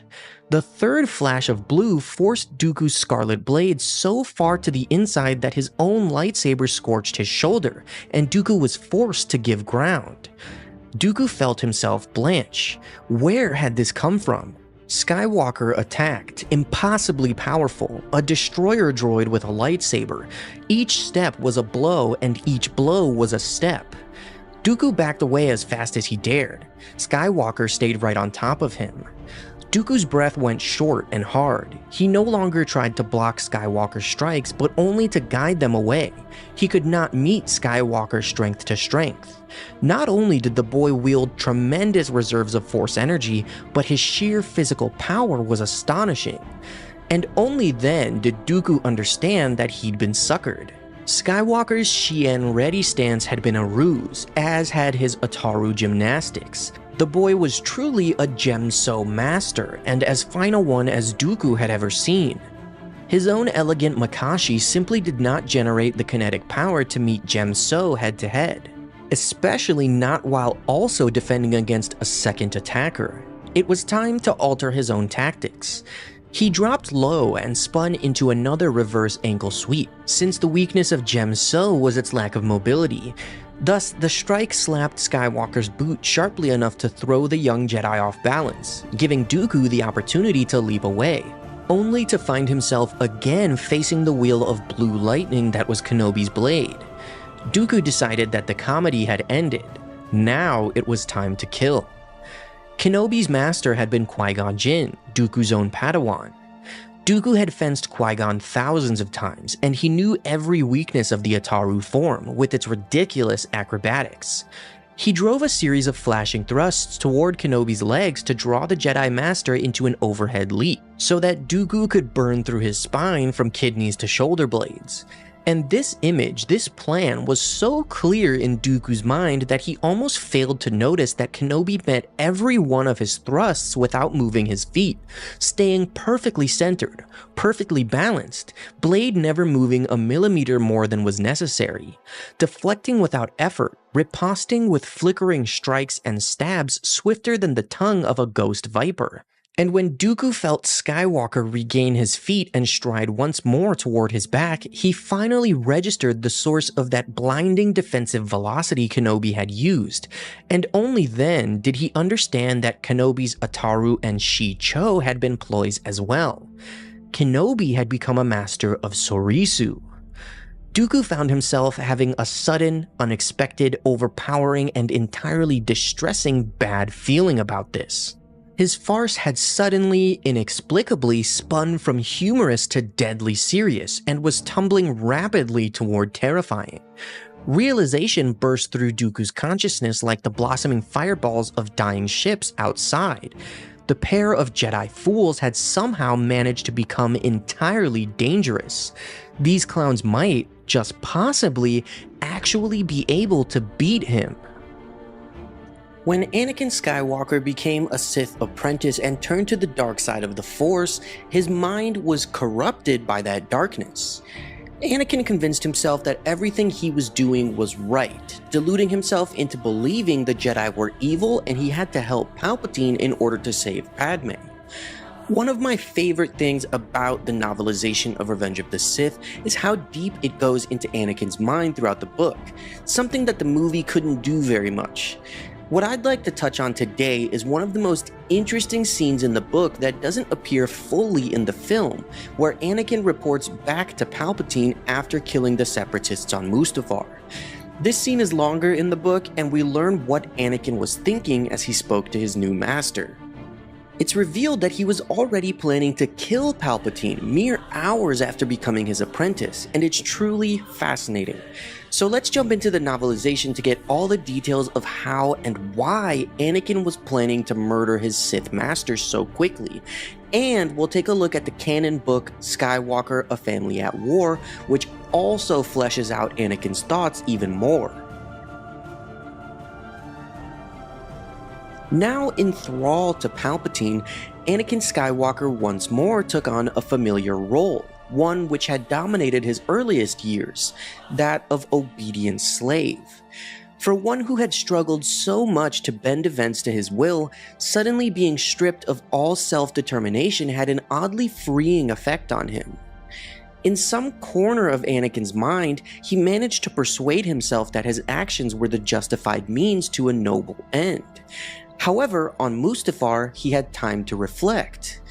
In the calm following the carnage, his rage subsided, to be replaced with despair and self-loathing. He had lost count of how many had died upon his blue Jedi blade, and he mourned the man he had once been. As he stood among the corpses of the Separatist leaders, Anakin gazed up through the viewport at the galaxy he would one day rule. He could feel his power in the dark side growing, and he knew he was already as powerful as Palpatine. As soon as his alleged master shared Darth Plagueis' secret of immortality, their relationship would undergo a fatal transformation.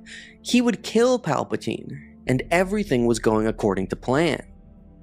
As Anakin spoke to the hologram of his master, he pretended to be respectful. Palpatine told him that he had restored peace and justice to the galaxy, and Anakin lied that that was his only ambition. Suddenly, Palpatine scowled and said that he felt a disturbance in the Force, warning Vader that he may be in danger. Anakin scoffed in his mind and asked how he could possibly be in danger from anyone. Palpatine told him to be mindful, and his words reminded Anakin of Obi-Wan's lectures when he was a young Padawan. He pretended to listen to his master's words and promised to be cautious, but when the transmission ended, he sneered to himself. He thought to himself that it was Palpatine who should be mindful, and that he was a disturbance in the Force. Anakin's mind was so focused on his power and obtaining even more that he completely ignored Padme's pleas when she came to meet him on Mustafar. That's why he even told her that he could overthrow Palpatine. The problem with coveting power is that no amount of authority or influence is ever enough. Despite crushing those he believed to be his enemies and becoming the right hand of the newly crowned Emperor, heir to the legacy of the Sith, Darth Vader felt more insecure than ever. He was terrified of losing everything, just as Darth Plagueis had. Even staring into Padme's eyes, Anakin could only think of power. He believed himself stronger than Palpatine. Thinking that he had single-handedly brought peace to the Republic, blinded to the demise of the once great democracy, Anakin now craved dominion over the entire galaxy and the legacy of the Sith. Anakin Skywalker is arguably the main character of the entire Star Wars saga. Thus, his absence from the sequel trilogy, except for the brief appearance of his voice in Episode 9, came as a surprise. We know that he was considered to appear as a spirit multiple times throughout the development of the trilogy, but that never happened. It almost seems wrong that he never showed up, depending on your opinion of how it would have served the story. However, in order to retroactively add some context into Star Wars canon regarding Anakin's spirit, the book Shadow of the Sith actually gives us a reason for him not appearing in the sequels. As it turns out, due to the events of the book, Anakin may not have been able to manifest himself at all. This book explains why Luke Skywalker and Lando Calrissian were searching for Ochi of Bestoon and the mysterious Sith world of Exegol, as well as providing much-needed backstory for Palpatine's resurrection and the Sith Eternal. I know it's lame to need a book to retroactively explain details from a movie, but I'm a big fan of Star Wars lore, and while I was skeptical of this book when it came out, I can 100% say that Shadow of the Sith is my favorite canon book by far. When I read it, it basically made me eat my words. It's an incredible story, and it let me enjoy The Rise of Skywalker a lot more. Anyway, Luke was plagued by ominous visions of Exegol, though he knew nothing about the planet itself. After recovering a Sith Holocron and the cracked pieces of a red kyber crystal from an archaeological dig, he was certain that they were connected to the dark world he had seen, and he traveled to the Seeing Stone on Tython to meditate and do research. This is the same location that we saw in The Mandalorian Season 2. Poring through ancient Jedi texts and learning of the Sith Wayfinders, Luke chose to meditate upon the stone and suddenly found himself transported to the surface of Exegol. Whether he had physically teleported or if it was a vision, he was not sure, but he found himself being attacked by Sith wraiths, specters of dark power. Luke was certain that he was in mortal danger, since everything felt very real to him, and his lightsaber blade passed through the wraiths as though it were harmless. It took all of Luke's powers and mastery of the Force to be able to battle them. His blade meant nothing, passing through the forms of the wraiths like smoke. As the 9 wraiths prepared to deal a final blow with their dark blades, a pale blue light appeared. It was a lightsaber shimmering in the air, held in a transparent blue hand. Luke fell backward and gasped in surprise. The mysterious blue figure lifted his blade toward the wraiths, and Luke found it hard to concentrate on what he was seeing, the way the Force reverberated around the powerful figure. The wraiths continued to back away until they vanished into dust in the wind. The blue figure turned around, lifting his hood to reveal the young face of Anakin Skywalker. Anakin reached out his hand, and Luke took it, and everything went white. Luke awoke on the ground, back on Tython, in the shadow of the Seeing Stone. Anakin said that the Seeing Stone could be a powerful tool, but was difficult to master, and Luke was stunned to be face to face with his father's spirit. But before Luke could say anything, a change came over Anakin. His smile vanished, and his blue form seemed to flash, like a hologram transmission caught in a blind spot. The look on Anakin's face made Luke's blood run cold. His father appeared to be in agony, and Luke didn't know if that was even possible. Anakin was one with the Force, and yet he was somehow in trouble. His spirit flickered, faded, and flickered again. As Luke watched, another man seemed to appear between the blinks of an eye, superimposed over the vision of Anakin as a young man. An older face, the face revealed beneath Vader's mask by Luke so many years ago above Endor. And then the other face was gone, and Anakin reached out, calling Luke's name. Luke took a step closer, and then stopped as his father seemed racked by a new agony. When he looked up at Luke again, his face was dark. Anakin was afraid. He said that there was a disturbance in the Force. Luke replied that he had felt it too. Anakin tried to speak, but he faded out and in again. He stood tall and grimaced. He told Luke that there was a shadow upon the Force. Luke told him that he had felt it growing, and Anakin's form began to gradually disappear. He said that the Seeing Stone had taken a part of Luke to Exegol, and it had taken everything he could give, all of his power in the Force, to bring Luke back. Luke wanted his father to stay, to talk. There was so much he didn't know and didn't understand about the Force and this mystery of the Sith, but he knew that it was taking all of Anakin's strength to appear to him now. Anakin's voice sounded so far away that Luke could hardly hear it, but he told Luke that he was never alone, to let the Force guide him and use its power, and then he was gone, the blue glow of his spirit fading into the sky. Serving as Supreme Chancellor of the Galactic Senate in public and Sith Lord Darth Sidious in the shadows, Palpatine was the true mastermind of the Sith Grand Plan. Through his machinations, he was able to manipulate the destruction of the Jedi Order, the fall of the Republic, and the rise of his galactic empire. However, one of Palpatine's most impressive achievements, arguably the most important one, was the manipulation of the Chosen One, Anakin Skywalker, who would one day become Darth Vader. Over the course of 13 years, Palpatine would groom Anakin, shaping him into a Sith apprentice. Due to Anakin's already present inner turmoil, fear, and conflict, Palpatine was able to manipulate him quite easily. How this was done, as well as the intricacies of their relationship, are explained in the canon book Skywalker: A Family at War.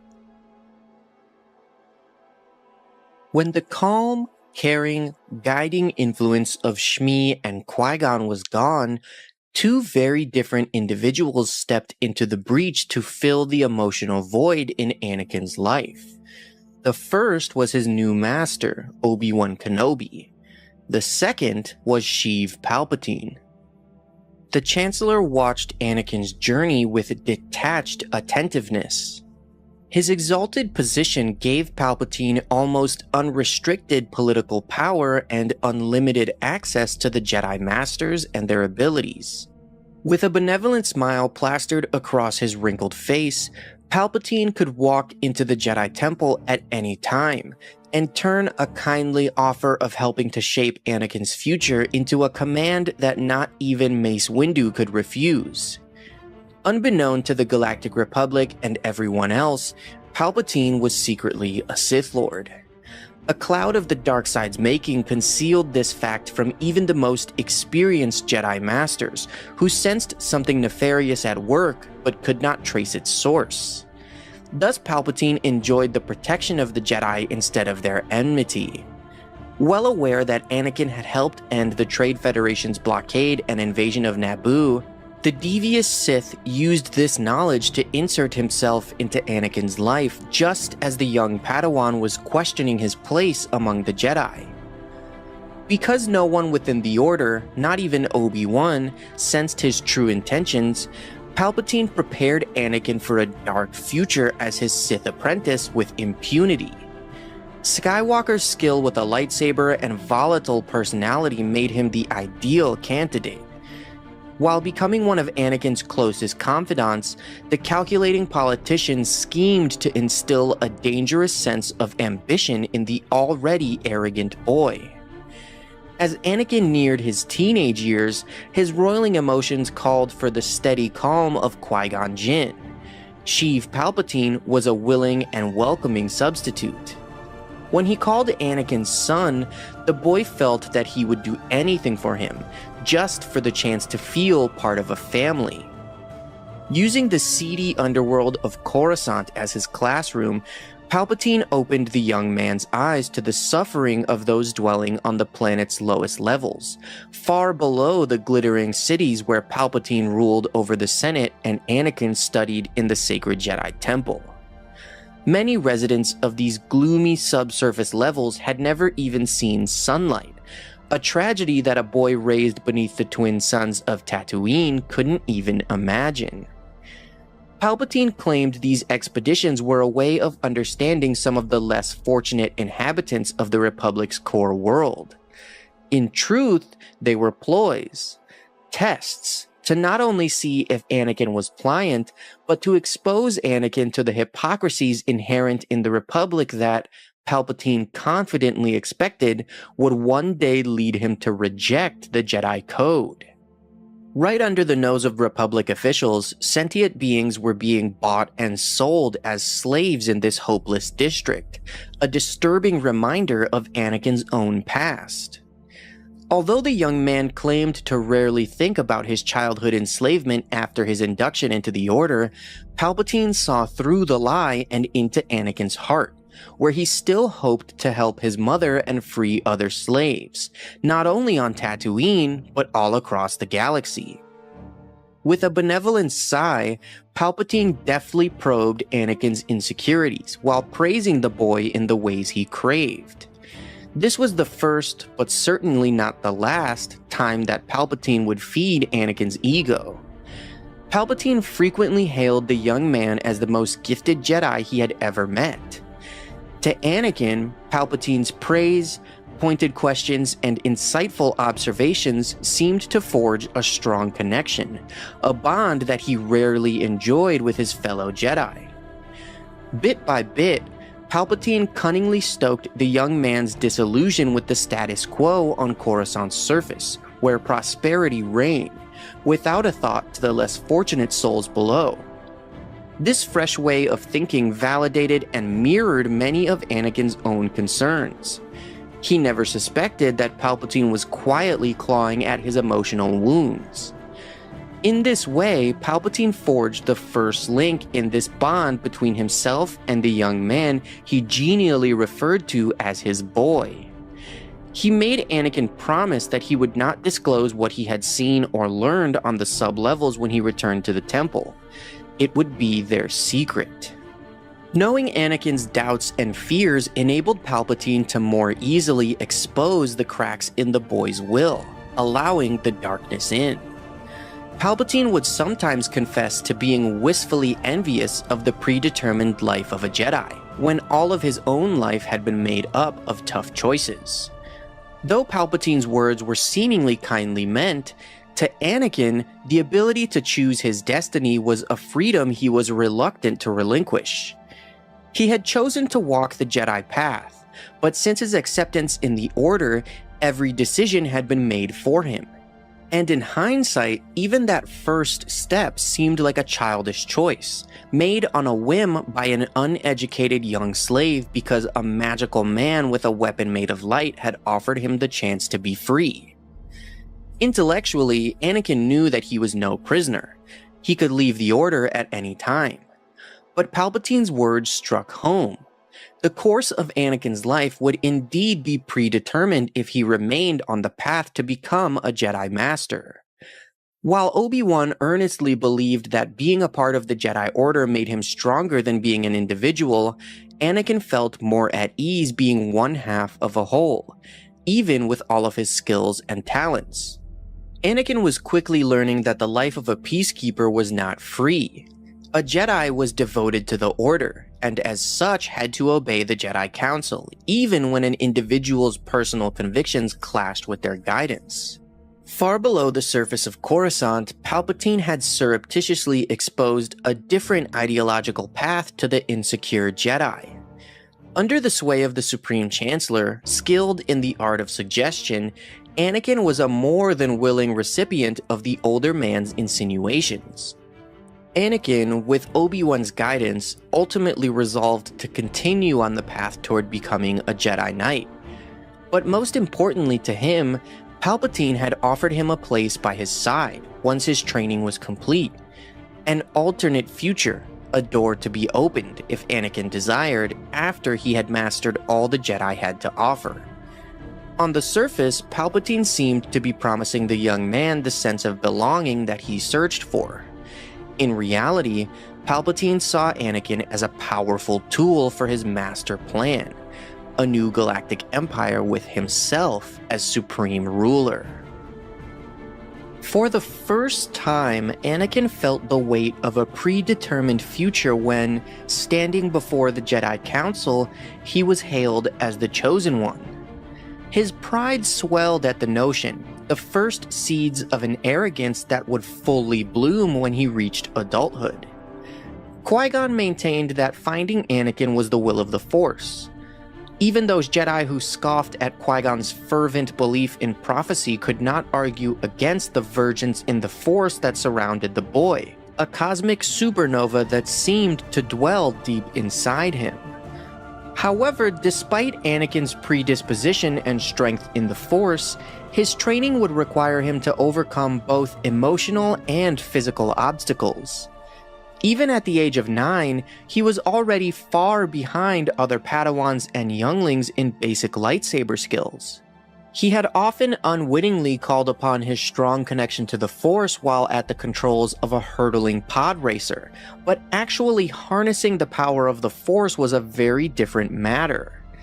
Anakin had no real understanding and therefore little respect for the Force as a spiritual guide through life. He could not wrap his young mind around the idea that he was a part of some all-powerful energy at work in the galaxy when he had endured so many individual hardships. If he were truly as strong as they said, he wondered why he had been enslaved his whole life, and why couldn't he have freed his mother with a flick of his Force-wielding hand? As the Jedi Council gazed upon Anakin for the first time, wise, diminutive Master Yoda sensed that Anakin was gripped by fear, and fear was a dangerous ally. For the Jedi, fear was a path to the dark side of the Force, an entry point to misgivings that could be nursed into anger and hate. Nevertheless, Anakin's emotional response to his situation, including his fears, was a very human reaction to the sudden upheaval he had experienced in his life. Qui-Gon believed that, with the proper guidance, Anakin's natural anxieties would subside and be replaced by a Jedi's clarity of vision. If Qui-Gon was correct, the boy would bring balance to the Force, defeating the creeping darkness that was already beginning to cloud both the Force itself and the Jedi Order's abilities to perceive the threat to it. However, where Qui-Gon saw promise, Obi-Wan and many on the Jedi Council sensed trouble. Obi-Wan did not hide his concern, even from Anakin himself. The boy's raw power in the Force was something to be wary of. He was malleable, and in the wrong hands, such explosive potential could be turned to evil. Qui-Gon's death on Naboo would have a monumentous impact on Anakin. In a few short days, Anakin's life was completely altered and reimagined by the guidance and teachings of this mysterious Jedi. With his swift demise, all Anakin could think was, what will happen to me now? In the darkest corners of his mind, fear sent him spiraling into hypothetical scenarios where he was forced back into servitude, never to see his mother again. Although no one realized what was at stake at the time, Anakin's very future hung in the balance. Had Qui-Gon survived and Maul been vanquished, Anakin would have been raised under the watchful, calm tutelage of a seasoned teacher. Although the two would likely have had their disagreements, Qui-Gon's compassion for the former slave might well have brought about a very different outcome. Perhaps Qui-Gon himself would have helped his Padawan return to Tatooine and free the slaves. At the very least, he would have empathized with Anakin's restlessness with the strict Jedi Code, offering solutions beyond the scope of Obi-Wan's regulation-driven mind. As it was, almost as quickly as he'd found it, Anakin lost the closest thing he had ever had to a paternal presence, a willing guide with an unshakable belief in his abilities. For those precious few days, Qui-Gon was a calm advisor, a much-needed buoy for the stormy passions of the young, Force-sensitive boy. The specter of Qui-Gon would loom large in Anakin's thoughts as he embarked on his quest to become a Jedi, and the trauma of losing his master would haunt Anakin in a very different way than the separation from his mother. While Shmi held the assurance of the comforts he knew, Qui-Gon had given him the promise of a meaningful future. The patient Jedi represented a bridge between Anakin's former enslaved self and the vast unknown, a future of infinite possibilities the boy was only beginning to grasp. The sole remaining constant in Anakin's life was the Force itself. The soon-to-be trained Jedi Padawan could feel the thrum of energy binding the galaxy together. Watching Qui-Gon's body turn to ash on a sacred funeral pyre, Anakin felt a profound sense of loss. In light of the prophecy, Anakin wondered if his very existence had somehow brought danger upon his kind friend. With Obi-Wan's help, Anakin hoped to prove Qui-Gon's most earnest and heartfelt belief, that he was truly the Chosen One. With the calm, caring, guiding influence of Shmi and Qui-Gon gone, Obi-Wan Kenobi stepped into the breach to fill the emotional void in Anakin's life. As Anakin grew up, he idealized his memory of Qui-Gon, especially in the moments when he found himself at odds with Obi-Wan. The Jedi Knight made good on his promise to Qui-Gon, fulfilling his dying wish with the blessing of the Jedi Council to take Anakin as his Padawan. Master Yoda was a lone dissenting voice, concerned by the danger he felt inherent in the boy's training. In their first years together, Anakin came to see Obi-Wan in much the same reverent light he held Qui-Gon's memory, looking up to his master with awe and unwavering belief. But in his mind's darkest corners, Anakin's perception of his master was gradually colored by doubts he had overheard Obi-Wan express when Anakin was just a boy. Obi-Wan had called him dangerous, and no matter how hard he tried to shake the thought from his mind, the remark embedded itself in Anakin's subconscious. In moments of despair, Anakin's deepest fears appeared to him as an ugly truth. Because Qui-Gon Jinn had died, Obi-Wan was stuck with an apprentice he didn't want or ask for, and one whom he believed would do more harm than good. Anakin had great difficulty understanding the rules that governed the scope of the Jedi's activities.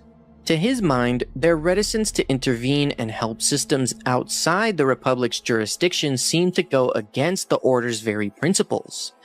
Already at the age of 12 and only a few years into his training under Obi-Wan, Anakin began to doubt his path as a Jedi Knight, and even considered leaving the Order altogether. Obi-Wan also had doubts about Anakin's future, but like his master before him, Obi-Wan was reluctant to blame Anakin. Instead, he tended to blame himself for the boy's troubles. Yet despite Obi-Wan's initial misgivings about Anakin and their near 20-year age gap, Kenobi came to see Skywalker as a brother, an equal, a partner. As Kenobi entered his 30s, he could see that Anakin still required his tutoring and guidance, but was on his way to becoming a Jedi Knight. However, that bond never seemed to be enough for the troubled young man who, above all, craved a parent's love and guidance. Anakin presented many difficulties to the Jedi shepherding his care. He was headstrong and given to challenging his master openly in front of others, when he should have been following Obi-Wan's lead. Kenobi could entertain a spirited debate behind closed doors in the name of education, but Anakin's unabashed defiance sometimes made the master feel as if he was losing control of his apprentice. Anakin's late entry into the Order meant years of lost training. To try to make up for that time, Anakin's teachers put him in classes with other Jedi learners who were far younger than him. Anakin felt out of place while also behind those in his age group. Early on, it became clear that Anakin could not follow the well-trodden path of an ordinary Padawan. His life experiences and genetic makeup set him apart, making the shelter of the Jedi Temple feel more like a cage than a sanctuary. Among the other Padawans, Anakin was thus something of an outcast. He was naturally curious, often asking questions about Qui-Gon Jinn's fatal duel, and once used his acumen with droids to alter a training program to battle a holocreation that looked like Darth Maul. He seemed to be transfixed by the past. Whisperings that he was the chosen one certainly didn't help when he tried to blend in and convince the other young Jedi that he was just like them. But it was more than this prophecy that set him apart from the others. Acceptance in the Order does not dull the sharp tongue of a child, and Anakin's impoverished upbringing as a slave made him an easy target for ridicule. Fueled by jealousy of his abilities, the other students would murmur to each other that, skilled with a lightsaber though he was, Anakin Skywalker would never be a great Jedi. He was still too much of a slave to his emotions. Just a slave. The words infuriated Anakin, igniting the combination of fear and fury that so often threatened to boil over in the young man. In one instance, he turned to meet the gaze of his attackers, hatred for them coursing through his body.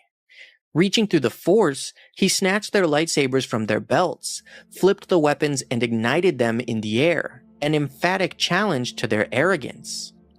It was not the Jedi way to use the Force for attack, nor to cut down mindless creatures merely following their nature. A well-trained knight should be able to send even the most threatening beast safely on its way without bloodshed simply by bending its will. However, this skill often eluded young Anakin. When seeking to calm a vicious creature, his own doubts and trepidations would get in the way. At those moments, hacking at the danger before him with his lightsaber was the only solution that presented itself. Anakin's deep well of unfettered rage made calming another creature's aggression virtually impossible. At these times, his master Obi-Wan would intervene, rebuking his Padawan for losing control of his emotions. For his part, Anakin seemed to accept that he still had much to do to contain his repressed feelings of anger and fear. In time, Obi-Wan convinced himself that, with enough training, Anakin's barely suppressed rage was simply an instability that, with patience, he would overcome in time. However, it was patience with himself and the system that Anakin found the most elusive of all the Jedi teachings. Anakin's curiosity and dissatisfaction with the status quo were natural for a boy of his age. However, while Anakin had respect for his master as an individual, he was far less impressed by the teachings they were sworn to follow. Obi-Wan wondered whether he was the best teacher for such a challenging and extraordinary student. He longed for Qui-Gon's guidance, even just a moment to commune with his former master and seek his counsel. As it was, he could only rely on the years he had spent with his mentor and the lessons acquired during their partnership in life. Anakin's rebellious ways reminded Obi-Wan of Qui-Gon's unorthodox methods. At times, it almost seemed to Obi-Wan that Anakin could have been Qui-Gon's son, no matter how unlikely the idea seemed.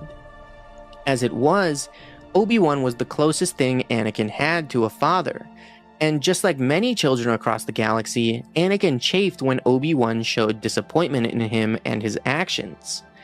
The young man convinced himself that his master failed to see his true strength, and that he was being stifled by his criticism.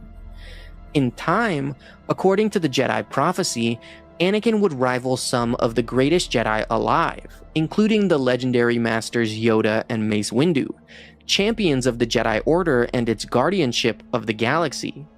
Knowing that his future held such possibilities fueled Anakin's resentment against his master. This resentment fostered another perilous character trait for a future Jedi Knight: hubris. Over the course of the Clone Wars, Anakin Skywalker would find himself tested in ways that pushed him ever closer to the dark side of the Force. His role as master to Ahsoka Tano was meant to rebalance him, teaching him the responsibility of guiding a student and the importance of the Jedi Code. Yet, when Ahsoka left the Order, the repercussions would shake Anakin to his core, pushing him further down the path to darkness as his own fears and the execution of the Sith Grand Plan loomed closer. In the canon book Skywalker, A Family at War, the intricacies of Anakin and Ahsoka's relationship, as well as his thoughts when she walked away from him, are explained. As the war raged on, Anakin found it analogous to the paradoxical nature of his own soul, where his desires were locked in battle with the emotions the Jedi forbade. He tried desperately to maintain some level of control. The prophetic weight of being heralded as the Chosen One, a mortal man on whose shoulders the fate of the galaxy rested, only added to his inner conflict. His future was thrown into uncertainty as he struggled to meet the expectations of the Jedi Order and its ideals amid the chaos of the Clone War. It was Grandmaster Yoda who assigned the young Ahsoka Tano to be Anakin's Padawan. Yoda hoped that the responsibility of guiding a young and powerful apprentice would help Anakin quell his turbulent nature. It was obvious that the young Jedi Knight still yearned for parental acceptance and support. By taking on a Padawan, Anakin could fulfill the nurturing role of a paternal presence himself, and emerge the powerful Jedi the prophecy needed him to be. Yoda hoped that Qui-Gon Jinn was right and Anakin would balance the Force. But first, Anakin had to find his own internal peace, and teaching Ahsoka would make a fine test. Embracing the role of a master forced Anakin to confront his deepest fears and contend with some of his own most abrasive traits. Their partnership was not an easy one, as Anakin watched over her anxiously, like a worried parent. He was unaware that his fervent desire to keep her safe from harm was a manifestation of a secret desire to control the lives of those close to him, and in doing so control his own destiny. When Ahsoka was framed for bombing the Jedi Temple, Anakin stood by her side and never doubted her innocence. When she was ultimately exonerated, Anakin comforted himself with the thought that he alone had never doubted her. However, even this solace was to be denied him. Ahsoka refused to return to the ranks of the Jedi. Having been falsely accused and cast out of the Order, Ahsoka did something that few Jedi had dared to do before. Despite Anakin's heartfelt pleas to reconsider, she walked away.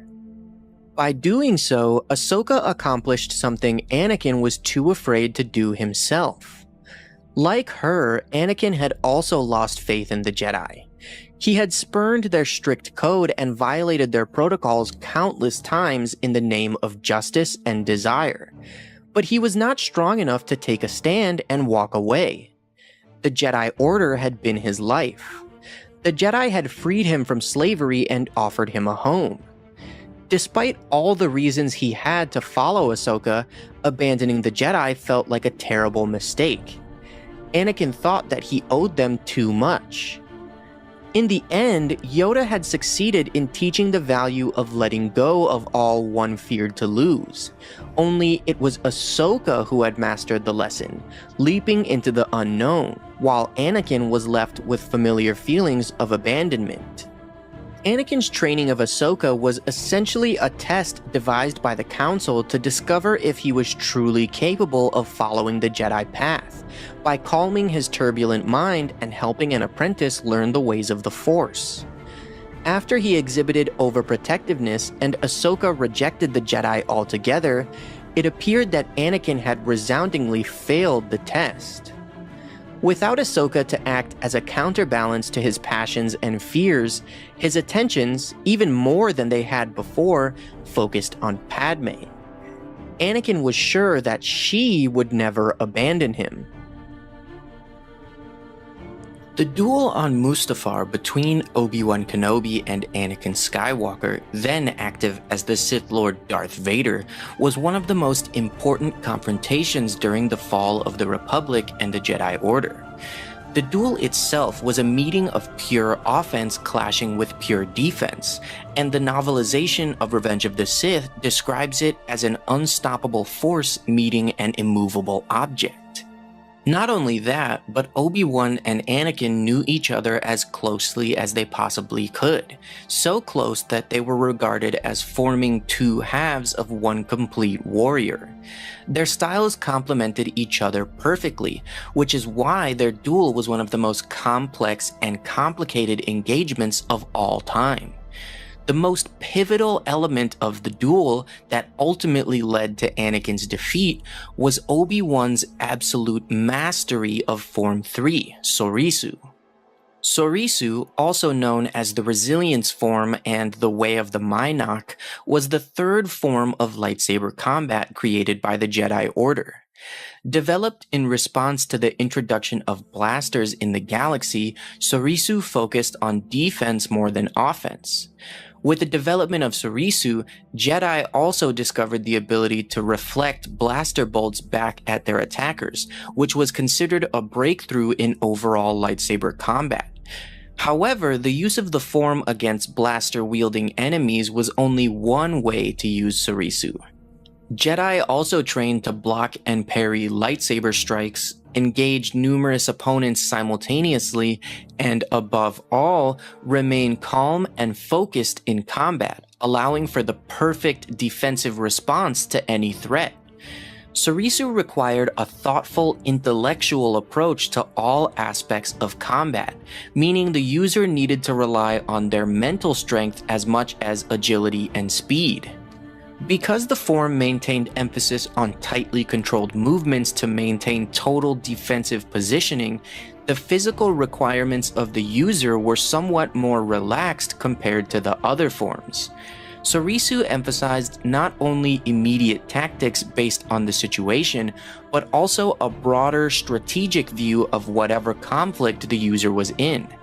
This allowed for the user to efficiently adapt to incoming attacks, using defensive strategy to withstand any enemy. This is also why Sorisu was known as the Resilience form. Its use was heavily dependent on outlasting opponents by focusing entirely on defense. By committing all mental focus to the enemy, a true Sorisu master would be able to take full advantage of their enemy's most exploitable opening. While the enemy would gradually grow exhausted or frustrated, the Sorisu user would maintain their calm and tranquil focus, allowing their defense to remain impenetrable. This is exactly what Obi-Wan did to Anakin on Mustafar. By the time of their duel, Obi-Wan had achieved mastery of Sorisu, even being regarded as the ultimate master of the form by Mace Windu. His use of Sorisu was the perfect counter to Anakin's mastery of Form 5, which was entirely based on offense.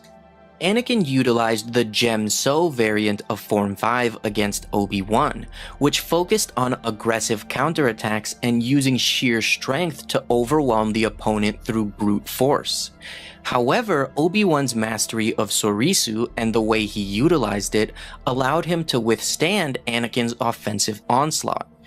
As Anakin attacked, Obi-Wan maintained his impenetrable defense, giving ground intentionally as he worked to outlast his fallen apprentice. As the duel progressed, Anakin grew increasingly frustrated by his inability to break through Obi-Wan's guard. This frustration, bolstered by the negative emotions of the dark side, caused Anakin's judgment to become clouded. He began to make mistakes and leave openings in his own defense. Meanwhile, Obi-Wan devoted himself fully to the practices of Sorisu, maintaining a calm state of mind and his defensive guard. Analyzing the tactical advantages of his surroundings, Obi-Wan was able to gain the high ground over Anakin, knowing that the latter was likely to make another mistake. Anakin's frustration did boil over, and he made the horrible decision of trying to jump over Obi-Wan, allowing the Jedi Master to mutilate him and end the duel. His victory was truly remarkable, given Anakin's raw power in the Force and unmatched skill in lightsaber combat.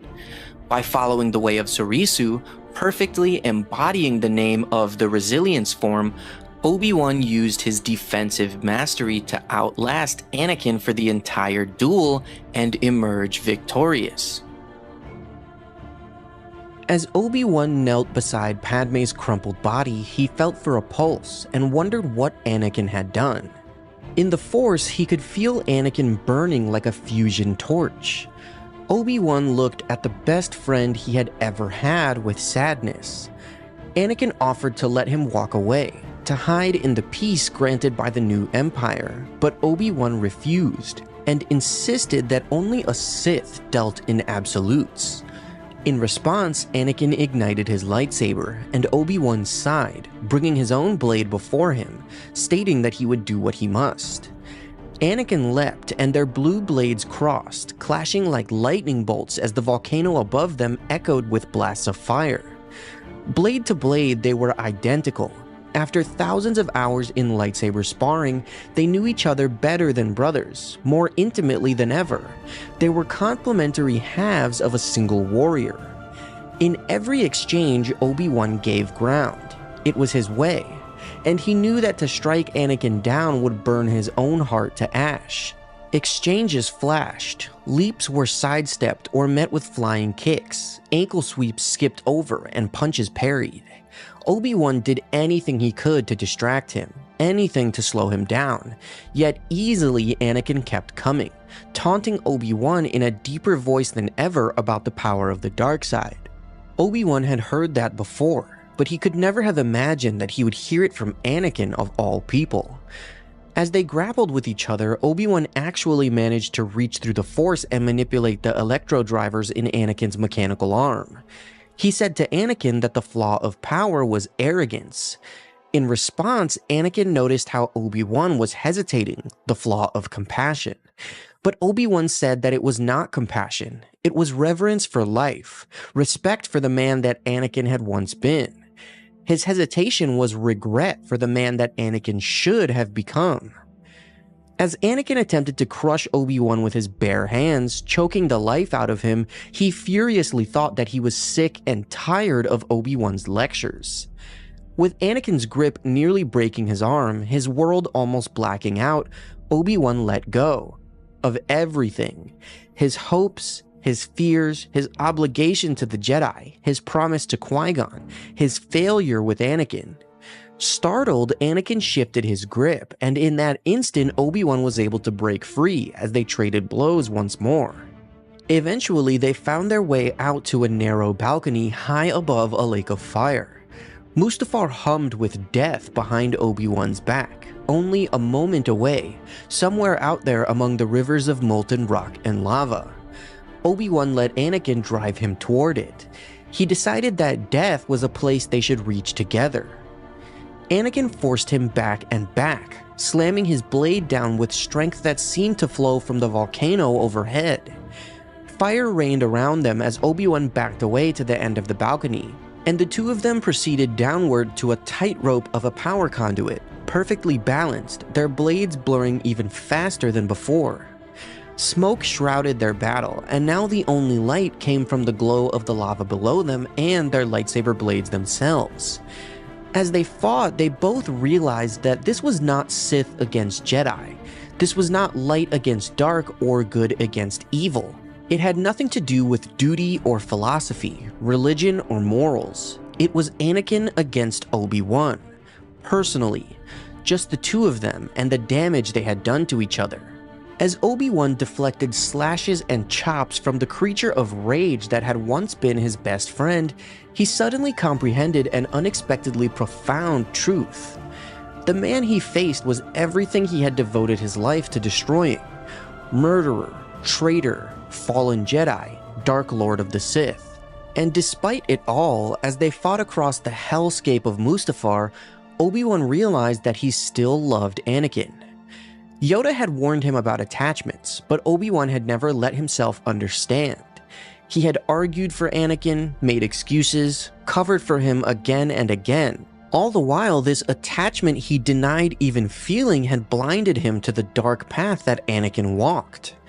Obi-Wan knew there was, in the end, only one answer for his attachment to Anakin, and he let it go. Now, where the book really differs from the movie is in the way that Obi-Wan defeats Anakin. He still cuts off his legs and his left arm, but the book describes it as an accident, as in Obi-Wan was trying to deflect Anakin's attack and instead sliced through his limbs as Anakin flew over him. I don't really like that description, but that's how it is in the book. Anyway, as Anakin slid down the bank of black sand, Obi-Wan noted how his severed limbs burned in flames of lava, which were the same color as a Sith blade. He picked up Anakin's lightsaber and lifted his own, weighing them both in his hands. He pondered how similar the weapons were, but how differently they had been used. As he screamed down at Anakin, he saw a flash of metal in the sky above him, and recognized it as Palpatine's personal shuttle. He realized that Yoda might have failed and died, making him the last Jedi.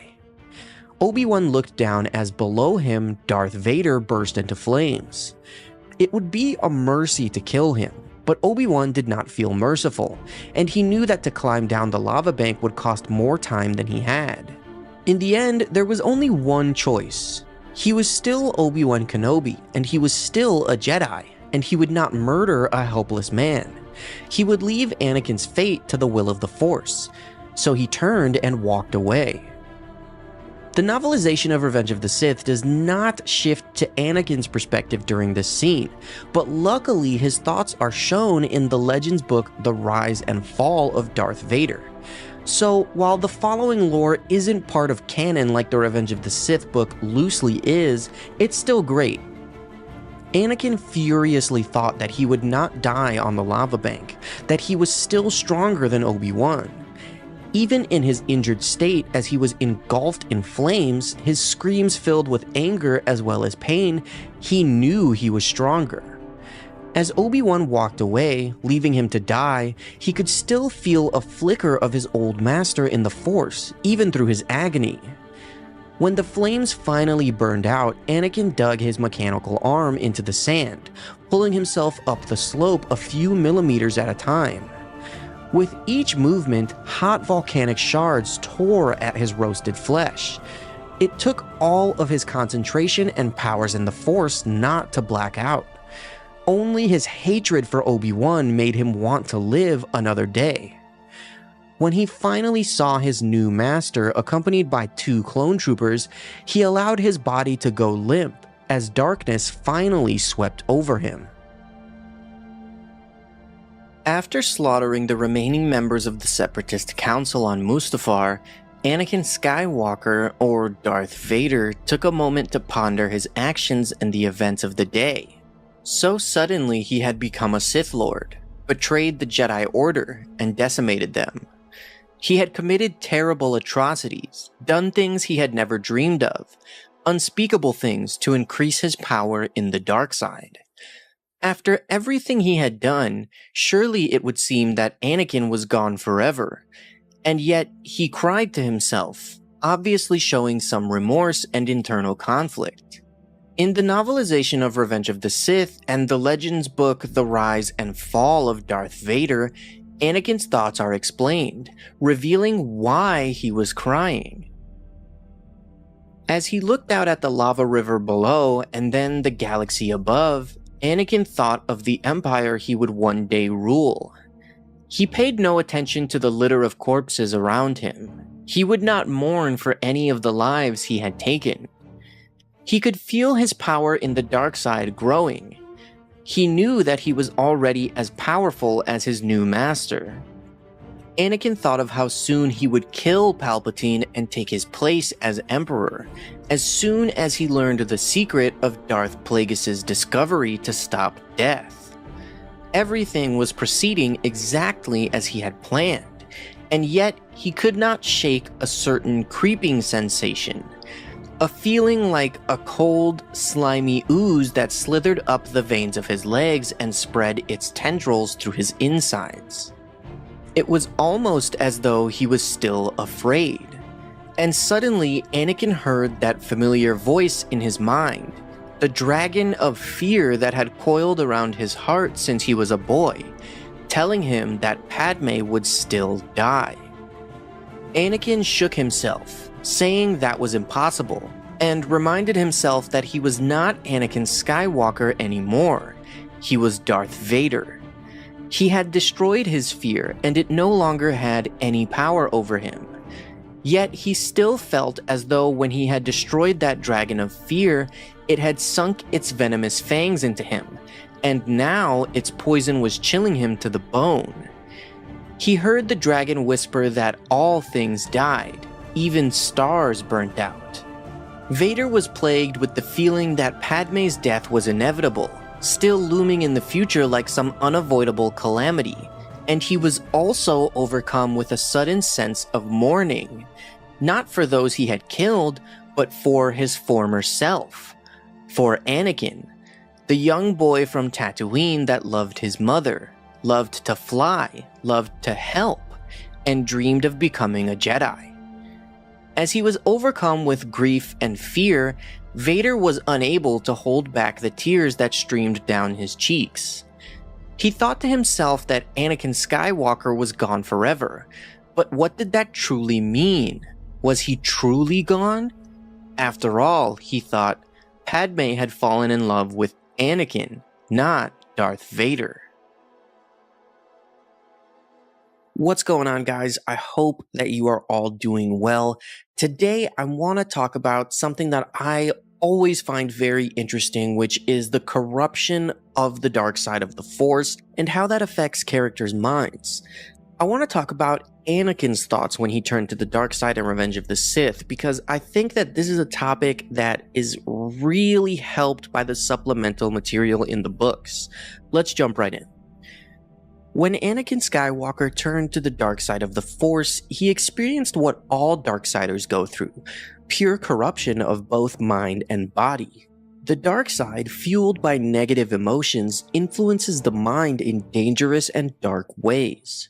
Those who walk the path of darkness will begin to lose themselves immediately, and in Anakin's case, that came as he rationalized destroying the Jedi Order, betraying the only family he had ever known, and slaughtering children who viewed him as their protector. But even after that, when confronted by his wife Padme on Mustafar, Anakin was disinterested in saving her life, believing himself to be all-powerful and destined to take control of the new Galactic Empire. Although his fall had come as a result of his desperation to save Padme from his visions, even she couldn't get through to him, and he choked her into unconsciousness when he believed she had brought Obi-Wan to kill him in an act of betrayal. The one person that Anakin had been closer with longer than Padme was Obi-Wan. He was Anakin's master, father figure, and brother. They had become one, an unstoppable team within the Force during the Clone Wars, bonded closer than ever. So why did Anakin disregard all of that immediately when Obi-Wan confronted him on Mustafar? How could he look at his brother with nothing but pure hatred after everything they had been through? Luckily for us, Anakin's thoughts are explained in the canon book Skywalker: A Family at War, fully fleshing out how he perceived Obi-Wan through the corrupted vision of the dark side. As the Sith apprentice of Darth Sidious, Anakin was once again an obedient slave, just like he had been during his childhood on Tatooine. As his mind became more and more twisted, Anakin persuaded himself that his brutal actions were the justified means to a noble end. When Padme informed him of the accusations Obi-Wan had made about his new allegiance to the dark side, Anakin was furious. Just as Palpatine had predicted, Obi-Wan had become his enemy. Anakin's mind was so poisoned by Palpatine's manipulations that he could see no other explanation. One of the most interesting things that this passage confirms for us is that Anakin was actually thinking of Darth Plagueis of all people at that very moment on Mustafar.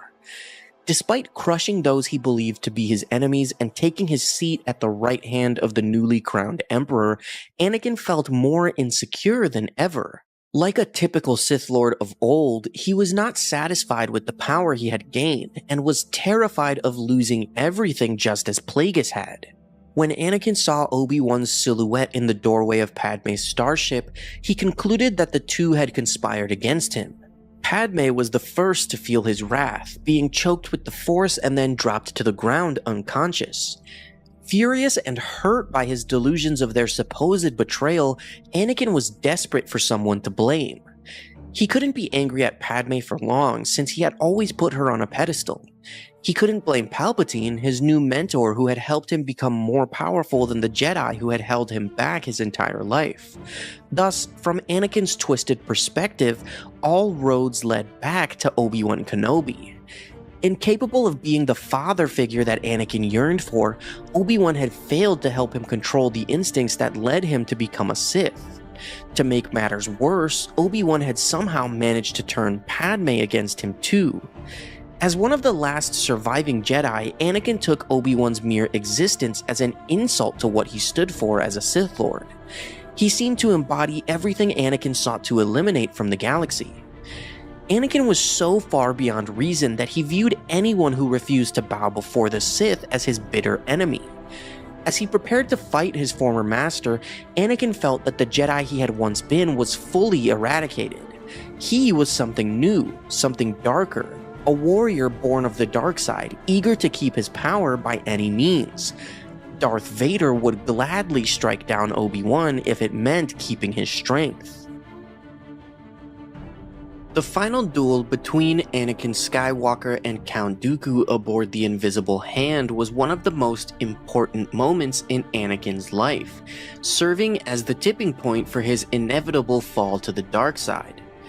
During their fight, motivated by Palpatine's encouragement, Anakin tapped into his fear and anger to fuel his power, giving him the strength to kill Dooku. In doing so, he unknowingly cemented himself as Dooku's replacement as the Sith apprentice of Darth Sidious. In the novelization of Revenge of the Sith, Anakin's thoughts as he defeated Dooku and decided to kill him are revealed, explaining exactly why he decided to follow Palpatine's orders and go against the way of the Jedi. The book explains how, as the duel went on, Dooku could sense Anakin's power, and how the young Jedi Knight was holding himself back. As Anakin attacked, Dooku could sense a twist in the currents of the Force between the two of them as Anakin became stronger, becoming a machine of battle. Anakin was a natural fighter, gifted with more raw power in the Force than any other being, and a burning hot furnace where his heart should be. That fire burned through the restraint of his Jedi training as Anakin held the Force within him, and Dooku sensed that Anakin was already half a Sith and didn't even know it. Anakin was holding himself back, trying to restrain his fury behind the walls of his Jedi teachings, and then Palpatine called out, instructing Anakin to use his fury to kill Dooku. As their blades clashed again, Dooku suddenly saw a promise within Anakin's eyes, the promise of death. Anakin suddenly realized that the fear he had always held within his heart could be used as a weapon too, and at that moment, Dooku was already dead. The rest of the duel was mere detail. The fire inside Anakin's heart had devoured his Jedi restraint, and his rage became the very blade of his lightsaber. He knew that he was the only thing standing between death and the two men that he loved most in the world, Obi-Wan and Palpatine, and he could not afford to hold anything back. Palpatine's words, his instructions for using anger and fear as weapons, had given Anakin the permission to unseal the shield he had kept around his heart, and all the young Jedi had to do was decide what to do. He simply decided to win at all costs. He decided that Dooku should lose his hands for taking his arm on Geonosis. As Dooku crumpled to his knees, defeated, Anakin held both their blades, the blue saber of a Jedi and the red saber of a Sith. As Palpatine commanded Anakin to kill the older Sith Lord, his Jedi training made him hesitate. But when Palpatine barked the order again, Anakin realized that it wasn't actually an order. It was something that he had been waiting for his entire life. Permission. And the blades crossed at Dooku's throat. As Anakin stared down at Dooku's severed head, he told himself that he had just done that, had just murdered an unarmed prisoner. In his confusion, he questioned who he was. Was he a slave boy on a desert planet? A legendary pod racer? An unruly student of a great Jedi Master? A hero? A Jedi Knight? Could he be all of those things, or any of them, after what he had just done? He could hardly bear to look at Dooku's headless corpse, but he couldn't make himself look away. Anakin knew that he had really done that horrible deed, and it felt as though the ocean of wrong he dived into had closed over his head, and he was drowning. Even though Palpatine claimed that Anakin had done the right thing, that Dooku was too dangerous to be left alive, he knew that was a lie. The truth was that Dooku was an unarmed prisoner, and execution was not the Jedi way. That truth burned him, yet it somehow made him feel stronger to admit it. Anakin stated plainly that he shouldn't have done that, and he was then able to look at Dooku's corpse and see it for what it was: a crime.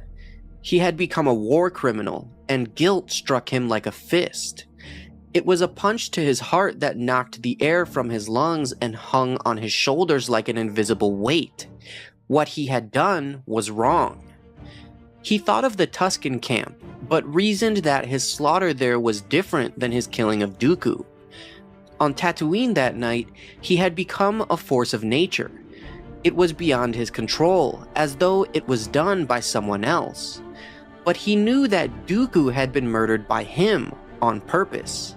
He could have chosen the Jedi way, but he didn't. He could never take back that choice.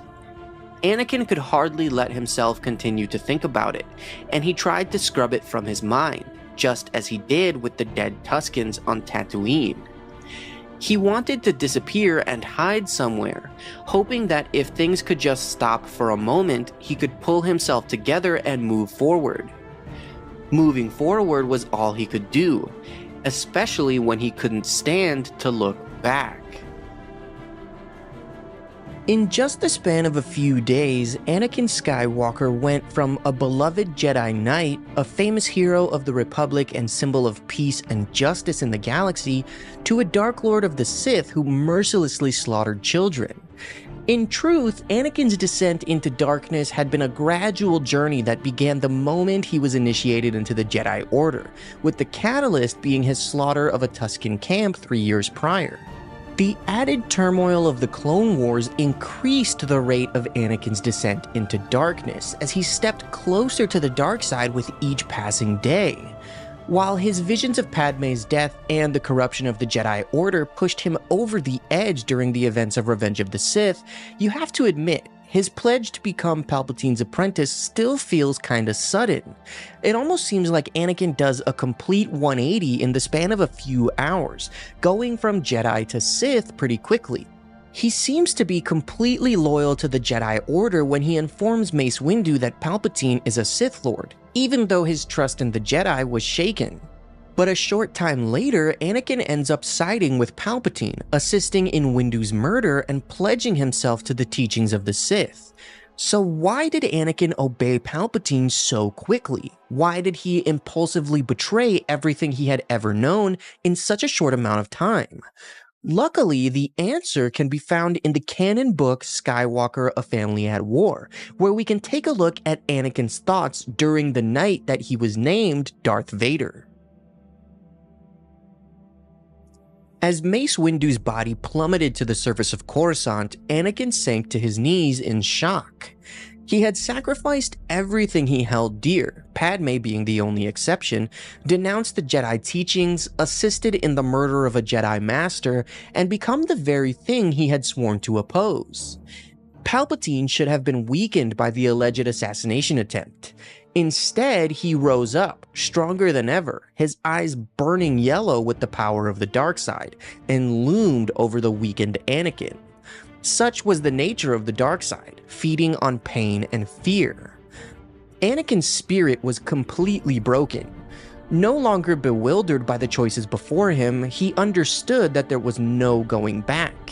He had made too many mistakes, ended too many lives to walk among the Jedi ever again. Defeated, he made a deal with the dark side. His life, his very soul, and his allegiance as Darth Sidious's apprentice in exchange for the knowledge to cheat death and save Padmé. Driven to near insanity by his confusion, Anakin knelt before Sidious, a new apprentice, pledging complete loyalty and posed to wield more power than every Sith Lord that came before him. The tragedy of Anakin was not that he was a powerful Jedi who fell to ruin, but was a mere mortal man praised as a messiah, deceived by a lie. Palpatine had exploited Anakin's weaknesses with deft skill.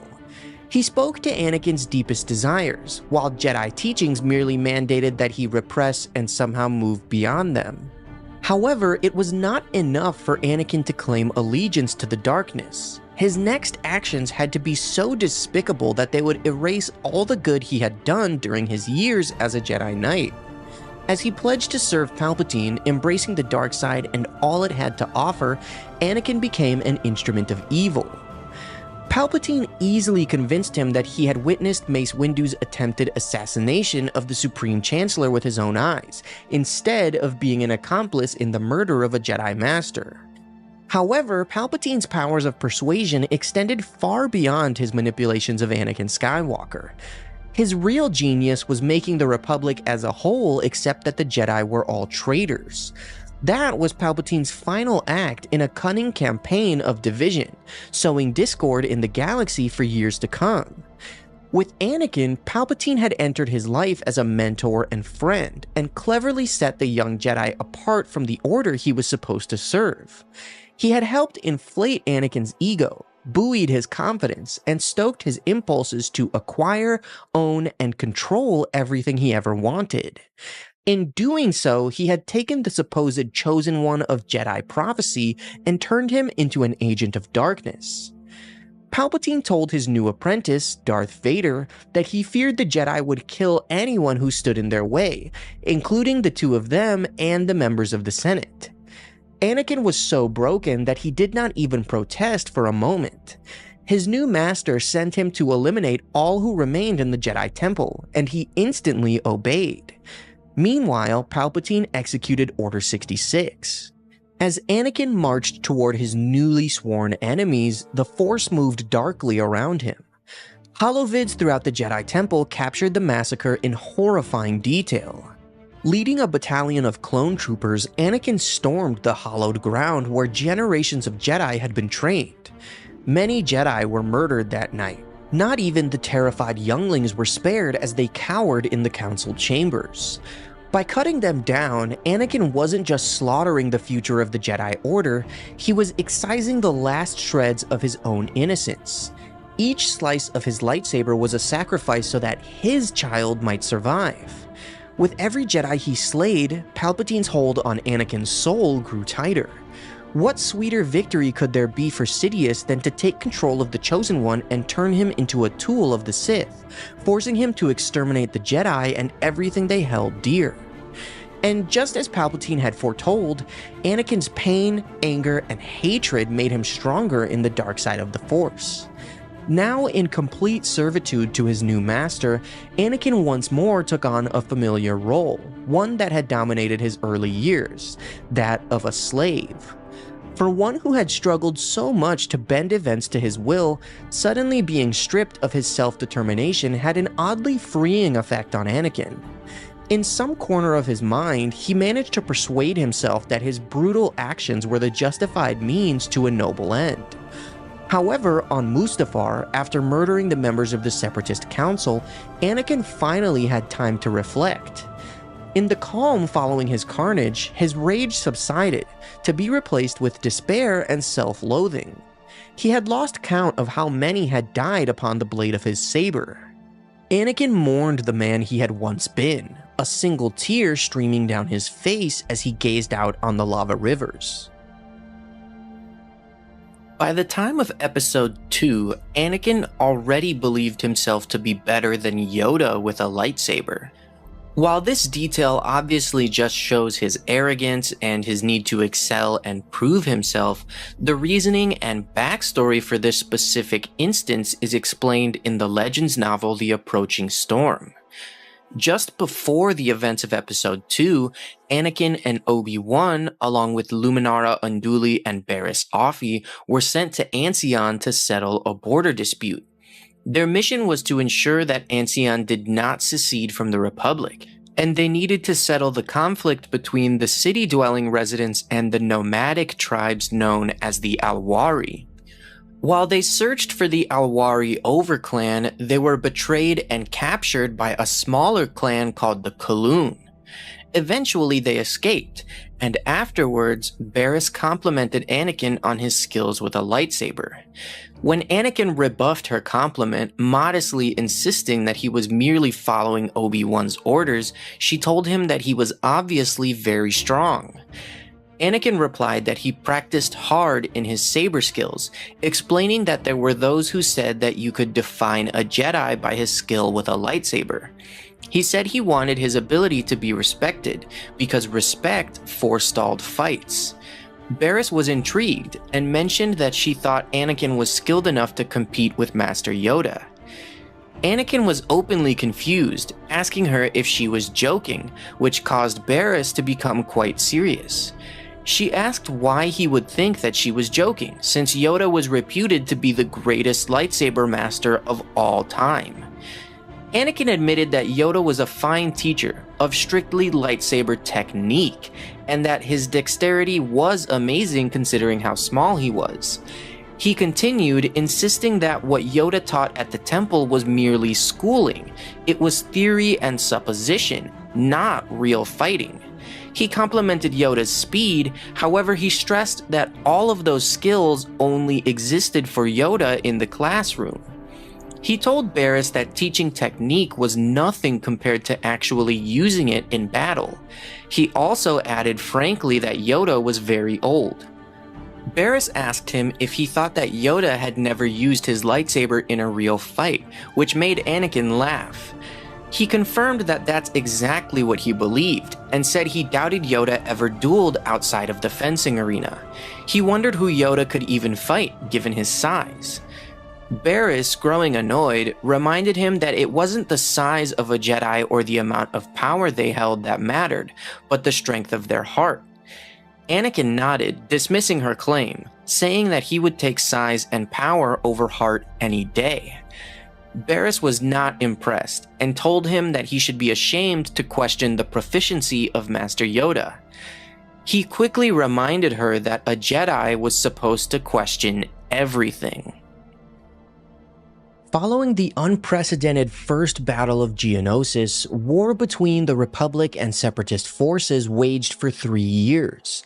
Subsequently known as the Clone Wars, this would prove a tumultuous time of upheaval for the Republic, the Jedi Order, and Anakin Skywalker, a young man just barely into his 20s. In the new reality brought on by the conflict, the Jedi were forced to reevaluate their place as peacekeepers, and instead turned their attentions to commanding legions of clone troopers on the front lines. For Anakin specifically, his time as a soldier on the battlefield challenged what he had learned from the Jedi, turning the harsher aspects of his personality, which the Jedi had sought to subdue, into attributes that allowed him to excel in a time of war. His passionate nature and fiery temper made him a formidable warrior on the front lines. In the canon book Skywalker, A Family at War, it's explained how Anakin was able to flourish during the Clone Wars, and why he genuinely loved fighting in the conflict.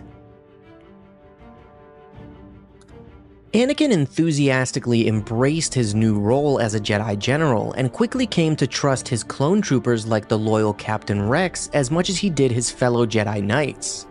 While most Jedi struggled with their new role as soldiers, Anakin was a success by any measure. From his roots as a slave, he had risen to solidify his place among the greatest of Jedi, and he was sure that he would eventually become famous for his feats on the battlefield. As his old lightsaber was destroyed on Geonosis, he resolved to construct a new one. This weapon, built not for defense or sparring, but for battle, was stronger than the first and able to withstand the rigors of war. At the same time, Anakin brandished a new prosthetic arm to replace the one he had lost to Count Dooku. Over time, Anakin also added armored shielding to enhance his cybernetic replacement. The recognition that he was now part machine added a level of complexity to his place in the Clone Wars, commanding the soldiers who battled a separatist army almost entirely comprised of droids. While the arm was a gruesome reminder of his potential for defeat, Anakin instead focused on his growing power to bolster his confidence. The same characteristics that made Anakin a difficult Padawan ensured that he excelled as a Jedi General and came to be known as a great warrior, although Master Yoda would argue that wars did not make anyone great. While other Jedi wrestled with the moral dilemmas the war posed, trying to find ways to remain righteous while fighting their enemy, Anakin's natural carelessness and inflexibility made him a decisive leader. He quickly realized that when his anger flared in the heat of battle, he did not have to shrink from it, but could instead allow it to fuel his powers. He never spoke of this to Obi-Wan or any other Jedi, since he knew they would attempt to remind him that a Jedi should move past anger to remain calm and focused, even in the most dire circumstances. In the thrill of combat, Anakin found that he could annihilate virtually any enemy with a combination of his intelligence, strategy, and instinct. Like the heroes of the stories his mother had told him as a child, Anakin Skywalker's name tumbled from the mouths of pirates and smugglers, spreading tales of his triumphs across the stars. While his newfound military rank gave him power over hundreds of clone troopers, Anakin struggled to comply with the chain of command. When duty took him to familiar places, or when facing the collateral destruction of innocents, his actions were strongly influenced by his personal feelings. With increasing frequency, Anakin's intentions to help the galaxy find the peace it found so elusive were being unconsciously thwarted by the dark side. Palpatine's influence helped persuade Anakin that the Jedi's ideals effectively made them incapable of the ruthlessness required for victory. As the months passed and the war showed no signs of abating, Anakin found it easier to justify his behavior to himself. Even as he slipped further and further away from the Jedi ideals, drawing ever closer to the dark side, he allowed himself to believe that what he was doing was right for the Republic cause. As the war entered its third and final year and Anakin turned 22, he found solace in the cacophony of battle and the unwavering loyalty of his troopers. The clones were literally born to be soldiers, dedicated to serving Anakin and the other Jedi generals. Among their ranks, it was understood and celebrated that General Skywalker would never ask his men to endure a risk he wasn't willing to undertake himself, nor send them to unknown locations while he remained safe on a ship's bridge. He never treated his troopers as dispensable, which was a point of pride for him and his clone troopers alike by the end of the war. In a rapid turn of events, Anakin Skywalker, hero of the Clone Wars and prophesied Chosen One, fell to the dark side of the Force and became the Sith Lord Darth Vader. He then led an attack on the Jedi Temple known as Operation Nightfall, decimating the Jedi Order, and slaughtered the leaders of the Separatist Council on Mustafar. Anakin's fall would culminate in a brutal duel with his former master, Obi-Wan Kenobi. Now, in all of Star Wars, we know that the Jedi use lightsabers that are usually blue or green and sometimes yellow or purple. The Sith use red lightsabers. Yet even after Anakin became Darth Vader, he still wielded his blue Jedi saber throughout all of the heinous acts he committed during Order 66 and during his duel with Obi-Wan. One question that I always had was, why didn't he have a red one when he was already a Sith Lord? I'm sure there's tons of videos that have been made on this over the years, but I wanted to put my spin on it and combine all of the explanations from both Legends and canon to explain why Anakin or Darth Vader didn't have a red lightsaber in Revenge of the Sith. First, let's look at what we know about Sith lightsabers in the Legends continuity.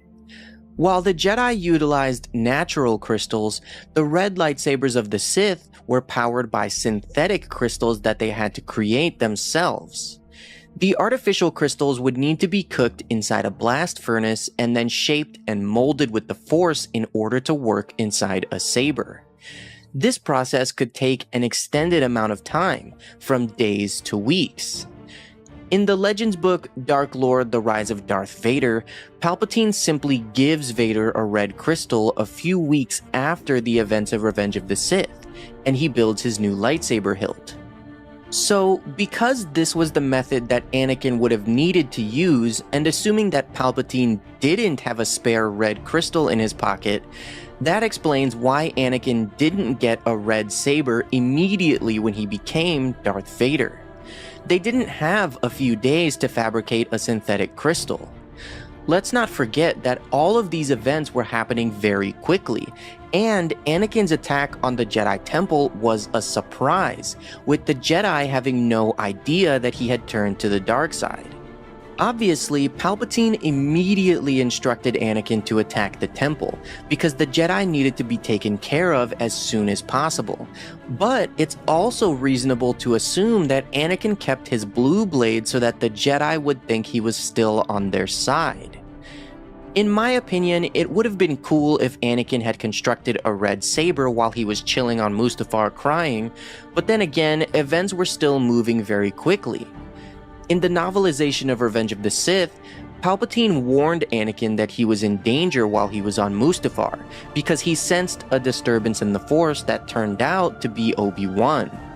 So Anakin still didn't have any time to create a crystal or build a new hilt before Obi-Wan caught up to him. Not to mention, Anakin wielding a red saber on Mustafar would also bring us into plot hole territory, since Obi-Wan had to pass Anakin's blue saber to Luke in A New Hope. Now, the canon reasoning is a bit trickier, because the lore around lightsabers is very different in canon.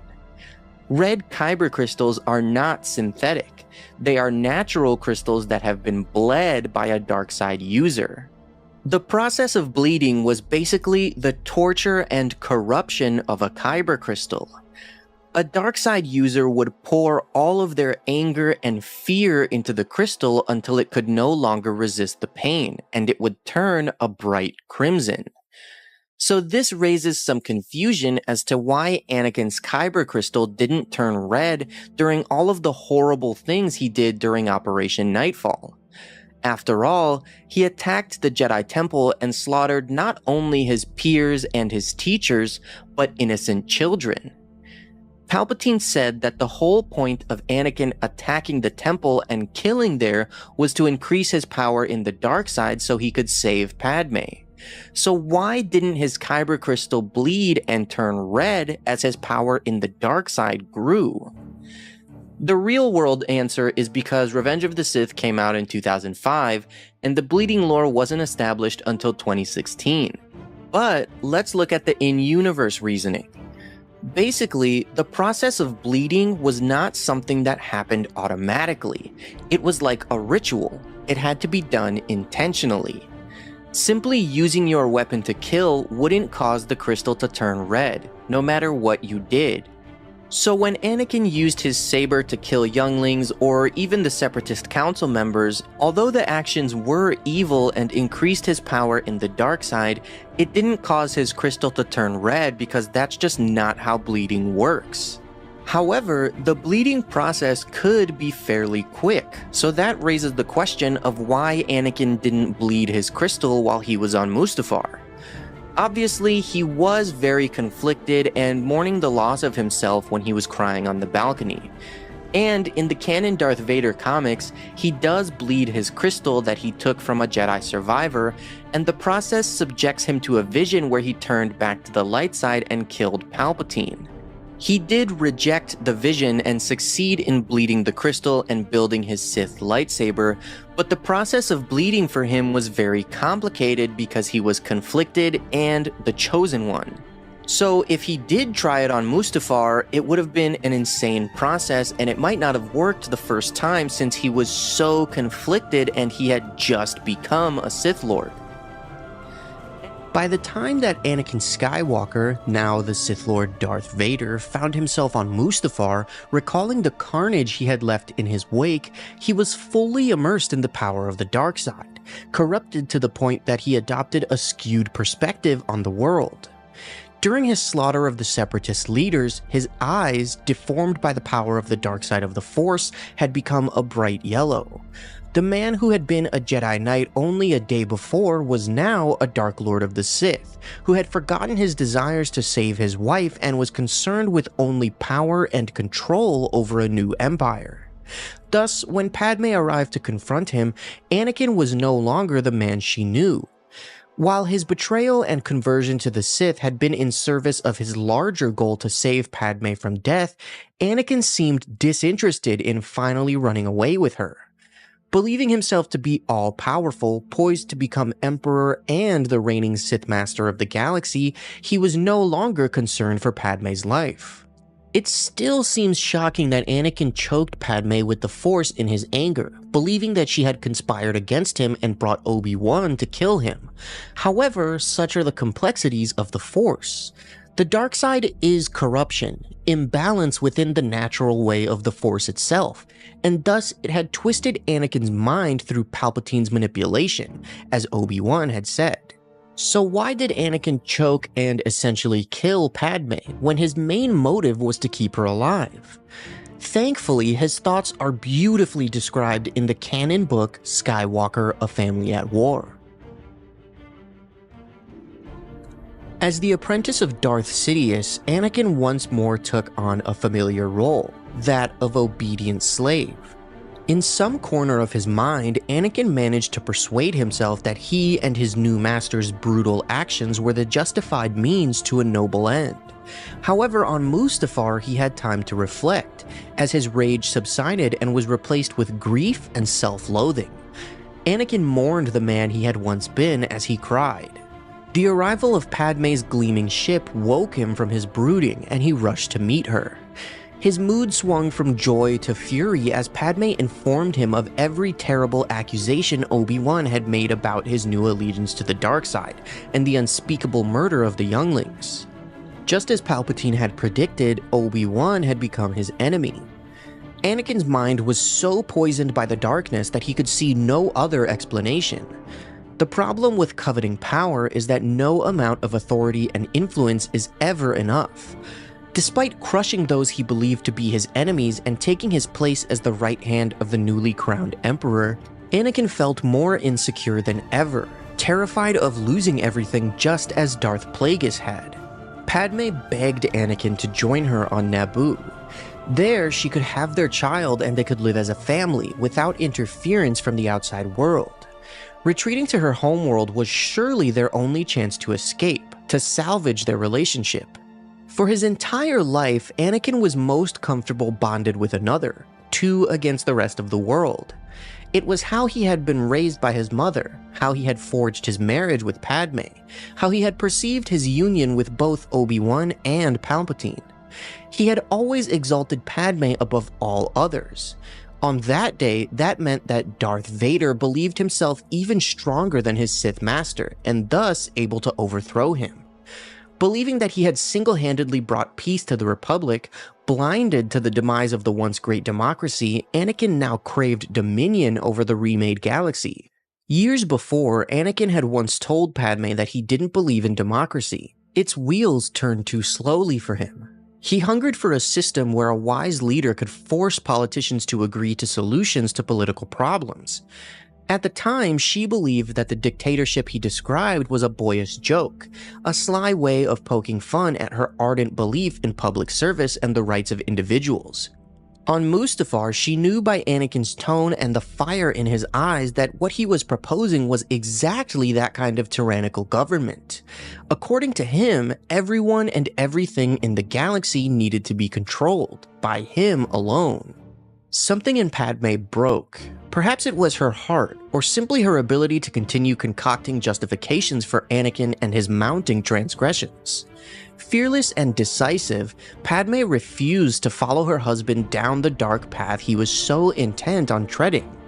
With one final plea, she begged him to stop before it was too late and return to the light. But Anakin's eyes had drifted from the face of his wife to rest on the silhouette of Obi-Wan Kenobi in the doorway of her starship. Concluding that Padme and Obi-Wan were conspiring against him, Anakin reached out with the Force, seizing his wife by the throat.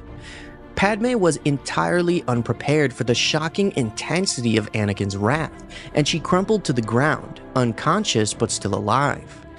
In his rage, Anakin was desperate for someone to blame.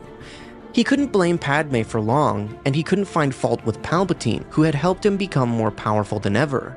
Thus, from his twisted perspective, all roads led back to Obi-Wan. Incapable of being the father figure and teacher Anakin yearned for, Obi-Wan had failed to help him control the instincts that led him to the dark side. To make matters worse, Obi-Wan had somehow turned Padme against him. Darth Vader was so far beyond reason, so corrupted by the dark side, that he viewed anyone who stood against him, including Padme, as his bitter enemy. At the age of 9, raised by his birth mother outside the walls of the Jedi Temple, Anakin Skywalker was not prepared nor technically qualified to become a Jedi initiate. Such were the objections of the Council, given the boy's attachments and fears he had developed without the watchful training of the Jedi. The typical Jedi Knight would be brought into the Order as an infant, with the oldest being around 5 years old in extreme cases. Yet, due to the dying wish of Qui-Gon Jinn and the loyal stubbornness of his Padawan Obi-Wan Kenobi, Anakin became a Jedi Padawan at 9 years old. The conflicts and difficulties that Anakin endured as he went through a harsh transition into the Order are described in the canon book Skywalker: A Family at War, where Anakin's thoughts about the ways of the Jedi and his master are explained. For the first time, Anakin felt the weight of a predetermined future when, standing before the Jedi Council, he was hailed as the Chosen One. His pride swelled at the notion, the first seeds of an arrogance that would fully bloom when he reached adulthood. Qui-Gon maintained that finding Anakin was the will of the Force. Even those Jedi who scoffed at Qui-Gon's fervent belief in prophecy could not argue against the vergence in the Force that surrounded the boy, a cosmic supernova that seemed to dwell deep inside him. However, despite Anakin's predisposition and strength in the Force, his training would require him to overcome both emotional and physical obstacles.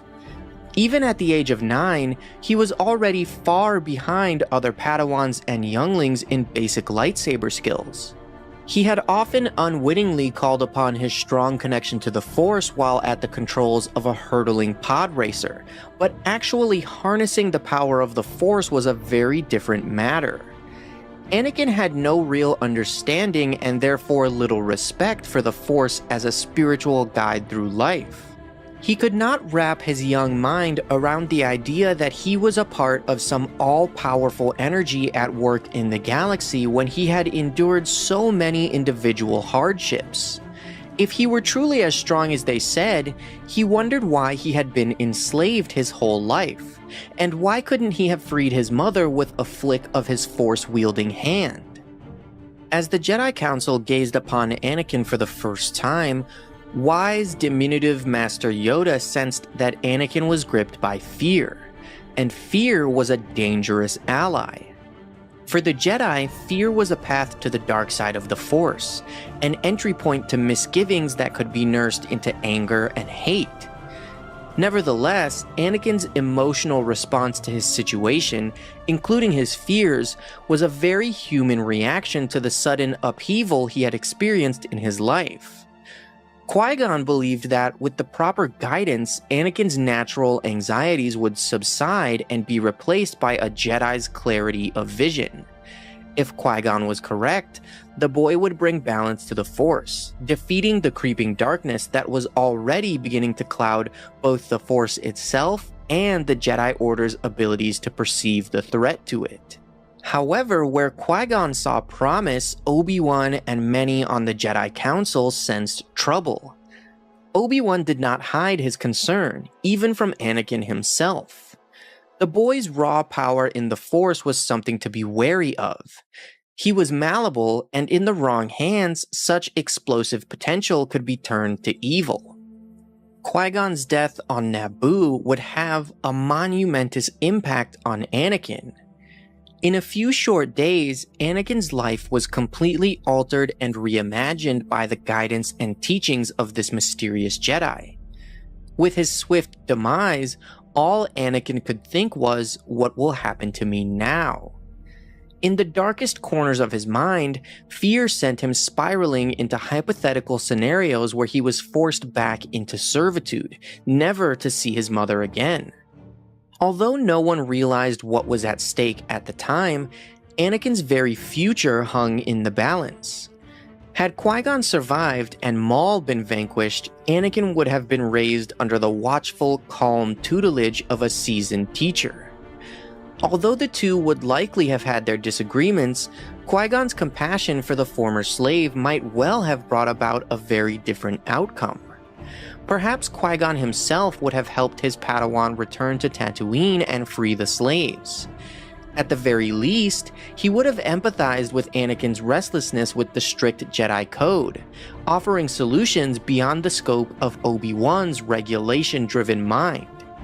As it was, almost as quickly as he'd found it, Anakin lost the closest thing he had ever had to a paternal presence, a willing guide with an unshakable belief in his abilities. For those precious few days, Qui-Gon was a calm advisor, a much-needed buoy for the stormy passions of the young, Force-sensitive boy. The specter of Qui-Gon would loom large in Anakin's thoughts as he embarked on his quest to become a Jedi, and the trauma of losing his master would haunt Anakin in a very different way than the separation from his mother. While Shmi held the assurance of the comforts he knew, Qui-Gon had given him the promise of a meaningful future. The patient Jedi represented a bridge between Anakin's former enslaved self and the vast unknown, a future of infinite possibilities the boy was only beginning to grasp. The sole remaining constant in Anakin's life was the Force itself. The soon-to-be trained Jedi Padawan could feel the thrum of energy binding the galaxy together.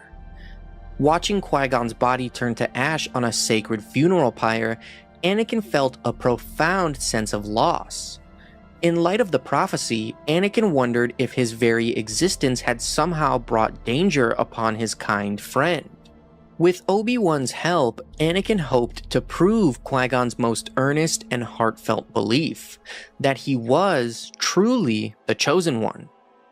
With the calm, caring, guiding influence of Shmi and Qui-Gon gone, Obi-Wan Kenobi stepped into the breach to fill the emotional void in Anakin's life. As Anakin grew up, he idealized his memory of Qui-Gon, especially in the moments when he found himself at odds with Obi-Wan. The Jedi Knight made good on his promise to Qui-Gon, fulfilling his dying wish with the blessing of the Jedi Council to take Anakin as his Padawan. Master Yoda was a lone dissenting voice, concerned by the danger he felt inherent in the boy's training. In their first years together, Anakin came to see Obi-Wan in much the same reverent light he held Qui-Gon's memory, looking up to his master with awe and unwavering belief. But in his mind's darkest corners, Anakin's perception of his master was gradually colored by doubts he had overheard Obi-Wan express when Anakin was just a boy. Obi-Wan had called him dangerous, and no matter how hard he tried to shake the thought from his mind, the remark embedded itself in Anakin's subconscious. In moments of despair, Anakin's deepest fears appeared to him as an ugly truth. Because Qui-Gon Jinn had died, Obi-Wan was stuck with an apprentice he didn't want or ask for, and one whom he believed would do more harm than good. Anakin had great difficulty understanding the rules that governed the scope of the Jedi's activities. To his mind, their reticence to intervene and help systems outside the Republic's jurisdiction seemed to go against the Order's very principles. Already at the age of 12 and only a few years into his training under Obi-Wan, Anakin began to doubt his path as a Jedi Knight, and even considered leaving the Order altogether. Obi-Wan also had doubts about Anakin's future, but like his master before him, Obi-Wan was reluctant to blame Anakin. Instead, he tended to blame himself for the boy's troubles. Yet, despite Obi-Wan's initial misgivings about Anakin and their near 20-year age gap, Kenobi came to see Skywalker as a brother, an equal, a partner. As Kenobi entered his 30s, he could see that Anakin still required his tutoring and guidance, but was on his way to becoming a Jedi Knight. However, that bond never seemed to be enough for the troubled young man who, above all, craved a parent's love and guidance. Anakin presented many difficulties to the Jedi shepherding his care. He was headstrong and given to challenging his master openly in front of others, when he should have been following Obi-Wan's lead. Kenobi could entertain a spirited debate behind closed doors in the name of education, but Anakin's unabashed defiance sometimes made the master feel as if he was losing control of his apprentice. Anakin's late entry into the Order meant years of lost training. To try to make up for that time, Anakin's teachers put him in classes with other Jedi learners who were far younger than him. Anakin felt out of place while also behind those in his age group. Early on, it became clear that Anakin could not follow the well-trodden path of an ordinary Padawan. His life experiences and genetic makeup set him apart, making the shelter of the Jedi Temple feel more like a cage than a sanctuary. Among the other Padawans, Anakin was thus something of an outcast. He was naturally curious, often asking questions about Qui-Gon Jinn's fatal duel, and once used his acumen with droids to alter a training program to battle a holocreation that looked like Darth Maul. He seemed to be transfixed by the past. Whisperings that he was the chosen one certainly didn't help when he tried to blend in and convince the other young Jedi that he was just like them. But it was more than this prophecy that set him apart from the others. Acceptance in the Order does not dull the sharp tongue of a child, and Anakin's impoverished upbringing as a slave made him an easy target for ridicule. Fueled by jealousy of his abilities, the other students would murmur to each other that, skilled with a lightsaber though he was, Anakin Skywalker would never be a great Jedi. He was still too much of a slave to his emotions. Just a slave. The words infuriated Anakin, igniting the combination of fear and fury that so often threatened to boil over in the young man. In one instance, he turned to meet the gaze of his attackers, hatred for them coursing through his body. Reaching through the Force, he snatched their lightsabers from their belts, flipped the weapons and ignited them in the air, an emphatic challenge to their arrogance. It was not the Jedi way to use the Force for attack, nor to cut down mindless creatures merely following their nature. A well-trained knight should be able to send even the most threatening beast safely on its way without bloodshed simply by bending its will. However, this skill often eluded young Anakin. When seeking to calm a vicious creature, his own doubts and trepidations would get in the way. At those moments, hacking at the danger before him with his lightsaber was the only solution that presented itself. Anakin's deep well of unfettered rage made calming another creature's aggression virtually impossible. At these times, his master Obi-Wan would intervene, rebuking his Padawan for losing control of his emotions. For his part, Anakin seemed to accept that he still had much to do to contain his repressed feelings of anger and fear. In time, Obi-Wan convinced himself that, with enough training, Anakin's barely suppressed rage was simply an instability that, with patience, he would overcome in time. However, it was patience with himself and the system that Anakin found the most elusive of all the Jedi teachings. Anakin's curiosity and dissatisfaction with the status quo were natural for a boy of his age. However, while Anakin had respect for his master as an individual, he was far less impressed by the teachings they were sworn to follow. Obi-Wan wondered whether he was the best teacher for such a challenging and extraordinary student. He longed for Qui-Gon's guidance, even just a moment to commune with his former master and seek his counsel. As it was, he could only rely on the years he had spent with his mentor and the lessons acquired during their partnership in life. Anakin's rebellious ways reminded Obi-Wan of Qui-Gon's unorthodox methods. At times, it almost seemed to Obi-Wan that Anakin could have been Qui-Gon's son, no matter how unlikely the idea seemed. As it was, Obi-Wan was the closest thing Anakin had to a father, and just like many children across the galaxy, Anakin chafed when Obi-Wan showed disappointment in him and his actions. The young man convinced himself that his master failed to see his true strength, and that he was being stifled by his criticism. In time, according to the Jedi prophecy, Anakin would rival some of the greatest Jedi alive, including the legendary masters Yoda and Mace Windu, champions of the Jedi Order and its guardianship of the galaxy. Knowing that his future held such possibilities fueled Anakin's resentment against his master. This resentment fostered another perilous character trait for a future Jedi Knight: hubris. The duel between Anakin and Dooku is one of the most pivotal encounters in the Star Wars saga. An emotionally and mentally complex conflict, the duel served as Anakin's turning point towards becoming a Sith Lord. You guys know I love my novelizations, and the Revenge of the Sith novelization is by far one of the best Star Wars books ever written. In the book, the details of this fight and the thoughts of Anakin and Dooku are fleshed out in incredible detail. From start to finish, between both Anakin and Dooku, I want to break down their thoughts and feelings. As the news of Chancellor Palpatine's capture shocked the galaxy, Dooku and Palpatine waited aboard the Invisible Hand. As expected, Obi-Wan Kenobi and Anakin Skywalker mounted a rescue mission to save the Chancellor, and Dooku observed them as they fought their way through the ship. Speaking to his master, Dooku requested that he be allowed to give Obi-Wan another chance to turn to the dark side, insisting that a Jedi of his integrity would be a vital asset to their new Sith Empire. Now, this in itself is very interesting, showing that Dooku had respect for Obi-Wan, and perhaps he didn't want to kill Qui-Gon's apprentice.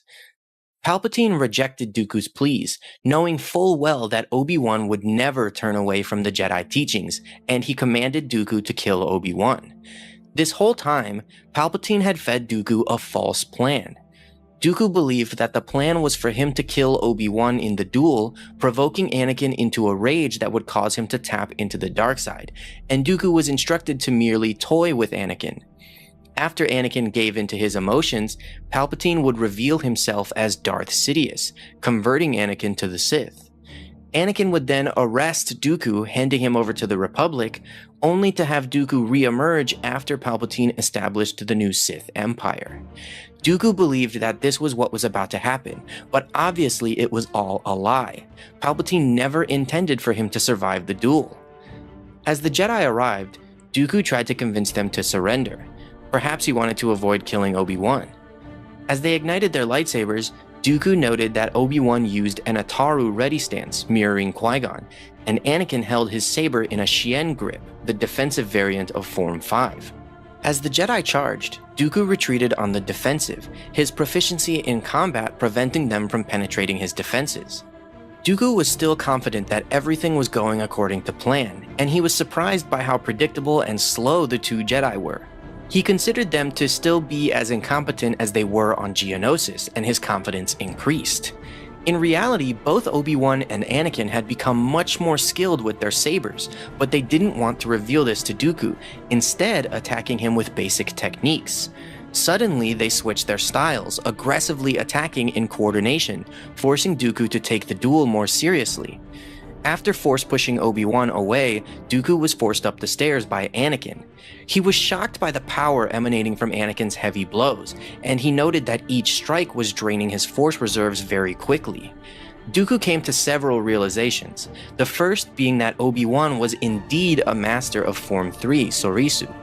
The second was that he could not create any distance between himself and Anakin, who was the finest master of Gemso that he had ever seen. The third was that he had been the one to fall into their trap. They had lulled him into a false sense of superiority. Dooku then accepted that he needed to disable Obi-Wan in order to defeat Anakin. He was no longer maintaining a ruse, he was engaged in deadly combat. Dooku was then able to throw Obi-Wan across the room and knock him unconscious, engaging Anakin alone. Anakin's offensive onslaught increased in intensity, and Dooku took the opportunity to mock Anakin with the Sith method of Dun Mok. Dooku taunted him, remarking that he could feel Anakin's fear, hate, and anger. This was Dooku's biggest mistake. Anakin was afraid in that moment. He was afraid of losing Obi-Wan. Anakin became enraged, losing control, and he channeled his hatred of Dooku into his swordplay, tapping into the dark side. Now, this is the perfect moment to look at Anakin's thoughts. As he lost control of his emotions, he decided that he wanted to do much more than just defeat Dooku. He wanted to take from Dooku what he had lost on Geonosis. Anakin decided to utilize his two greatest assets in that moment, his hatred for Dooku and his youth. Anakin's offensive onslaught came at blinding speed, not giving Dooku a moment to reposition himself, and exploiting Makashi's lack of absorbing kinetic energy. All Dooku could do was try to block every strike and avoid being killed. As Anakin attacked him, Dooku was taken aback, realizing that he hadn't recognized the true power within Anakin. He knew that this duel no longer rested on who was the superior swordsman, but who was stronger in the dark side. Dooku's age and lack of stamina began to weaken him, and suddenly Anakin penetrated his defenses, severing both of his hands. Anakin had taken the perfect revenge for his arm. At Anakin's mercy, Dooku expected Palpatine to save him, as he had promised he would if the duel went wrong. Instead, he was shocked to see his master betray him and command Anakin to execute him. Dooku then realized the true deception, that Palpatine had never intended for him to survive, and had merely used him as a placeholder, a temporary apprentice, until Anakin was ready. Dooku had never been the true heir to the Sith. He had been a Jedi all his life, and had learned very little of the dark side during his time as Palpatine's apprentice. In contrast, Anakin had endured a harsh life, making the dark side his closest companion, even if he didn't know it yet. Dooku realized that perhaps Anakin was already half a Sith in his own right. Dooku knew that the only thing he amounted to in the end was an insignificant piece of the puzzle, a sacrifice for the Sith grand plan. Despite hesitating for a moment, Anakin, falling from grace, killed him. Anakin immediately regretted his actions, but Palpatine eased his conscience by insisting that his act of revenge was justified. This was, of course, a turning point and one of the most important moments in Anakin's tragic story. To the galaxy at large, the Clone Wars were a series of planetary skirmishes between the Separatists and the Republic forces. Most citizens remained unaware of even deeper troubles brewing, orchestrated by the Sith. At the same time, the Jedi were gradually losing their standing in the eyes of the galaxy.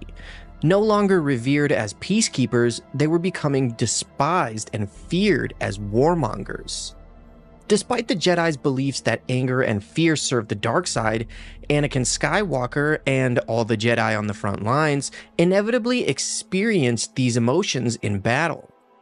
Anakin in particular was enthralled to them.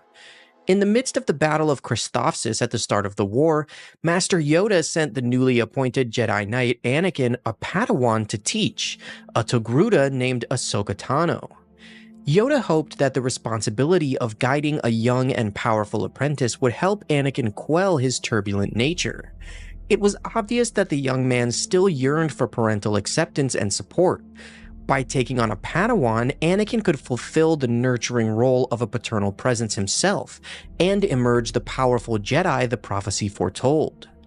As the war threatened the peace and prosperity Yoda had seen flourish for more than 800 years, he hoped that Qui-Gon Jinn had been right, and that Anakin would bring balance to the Force.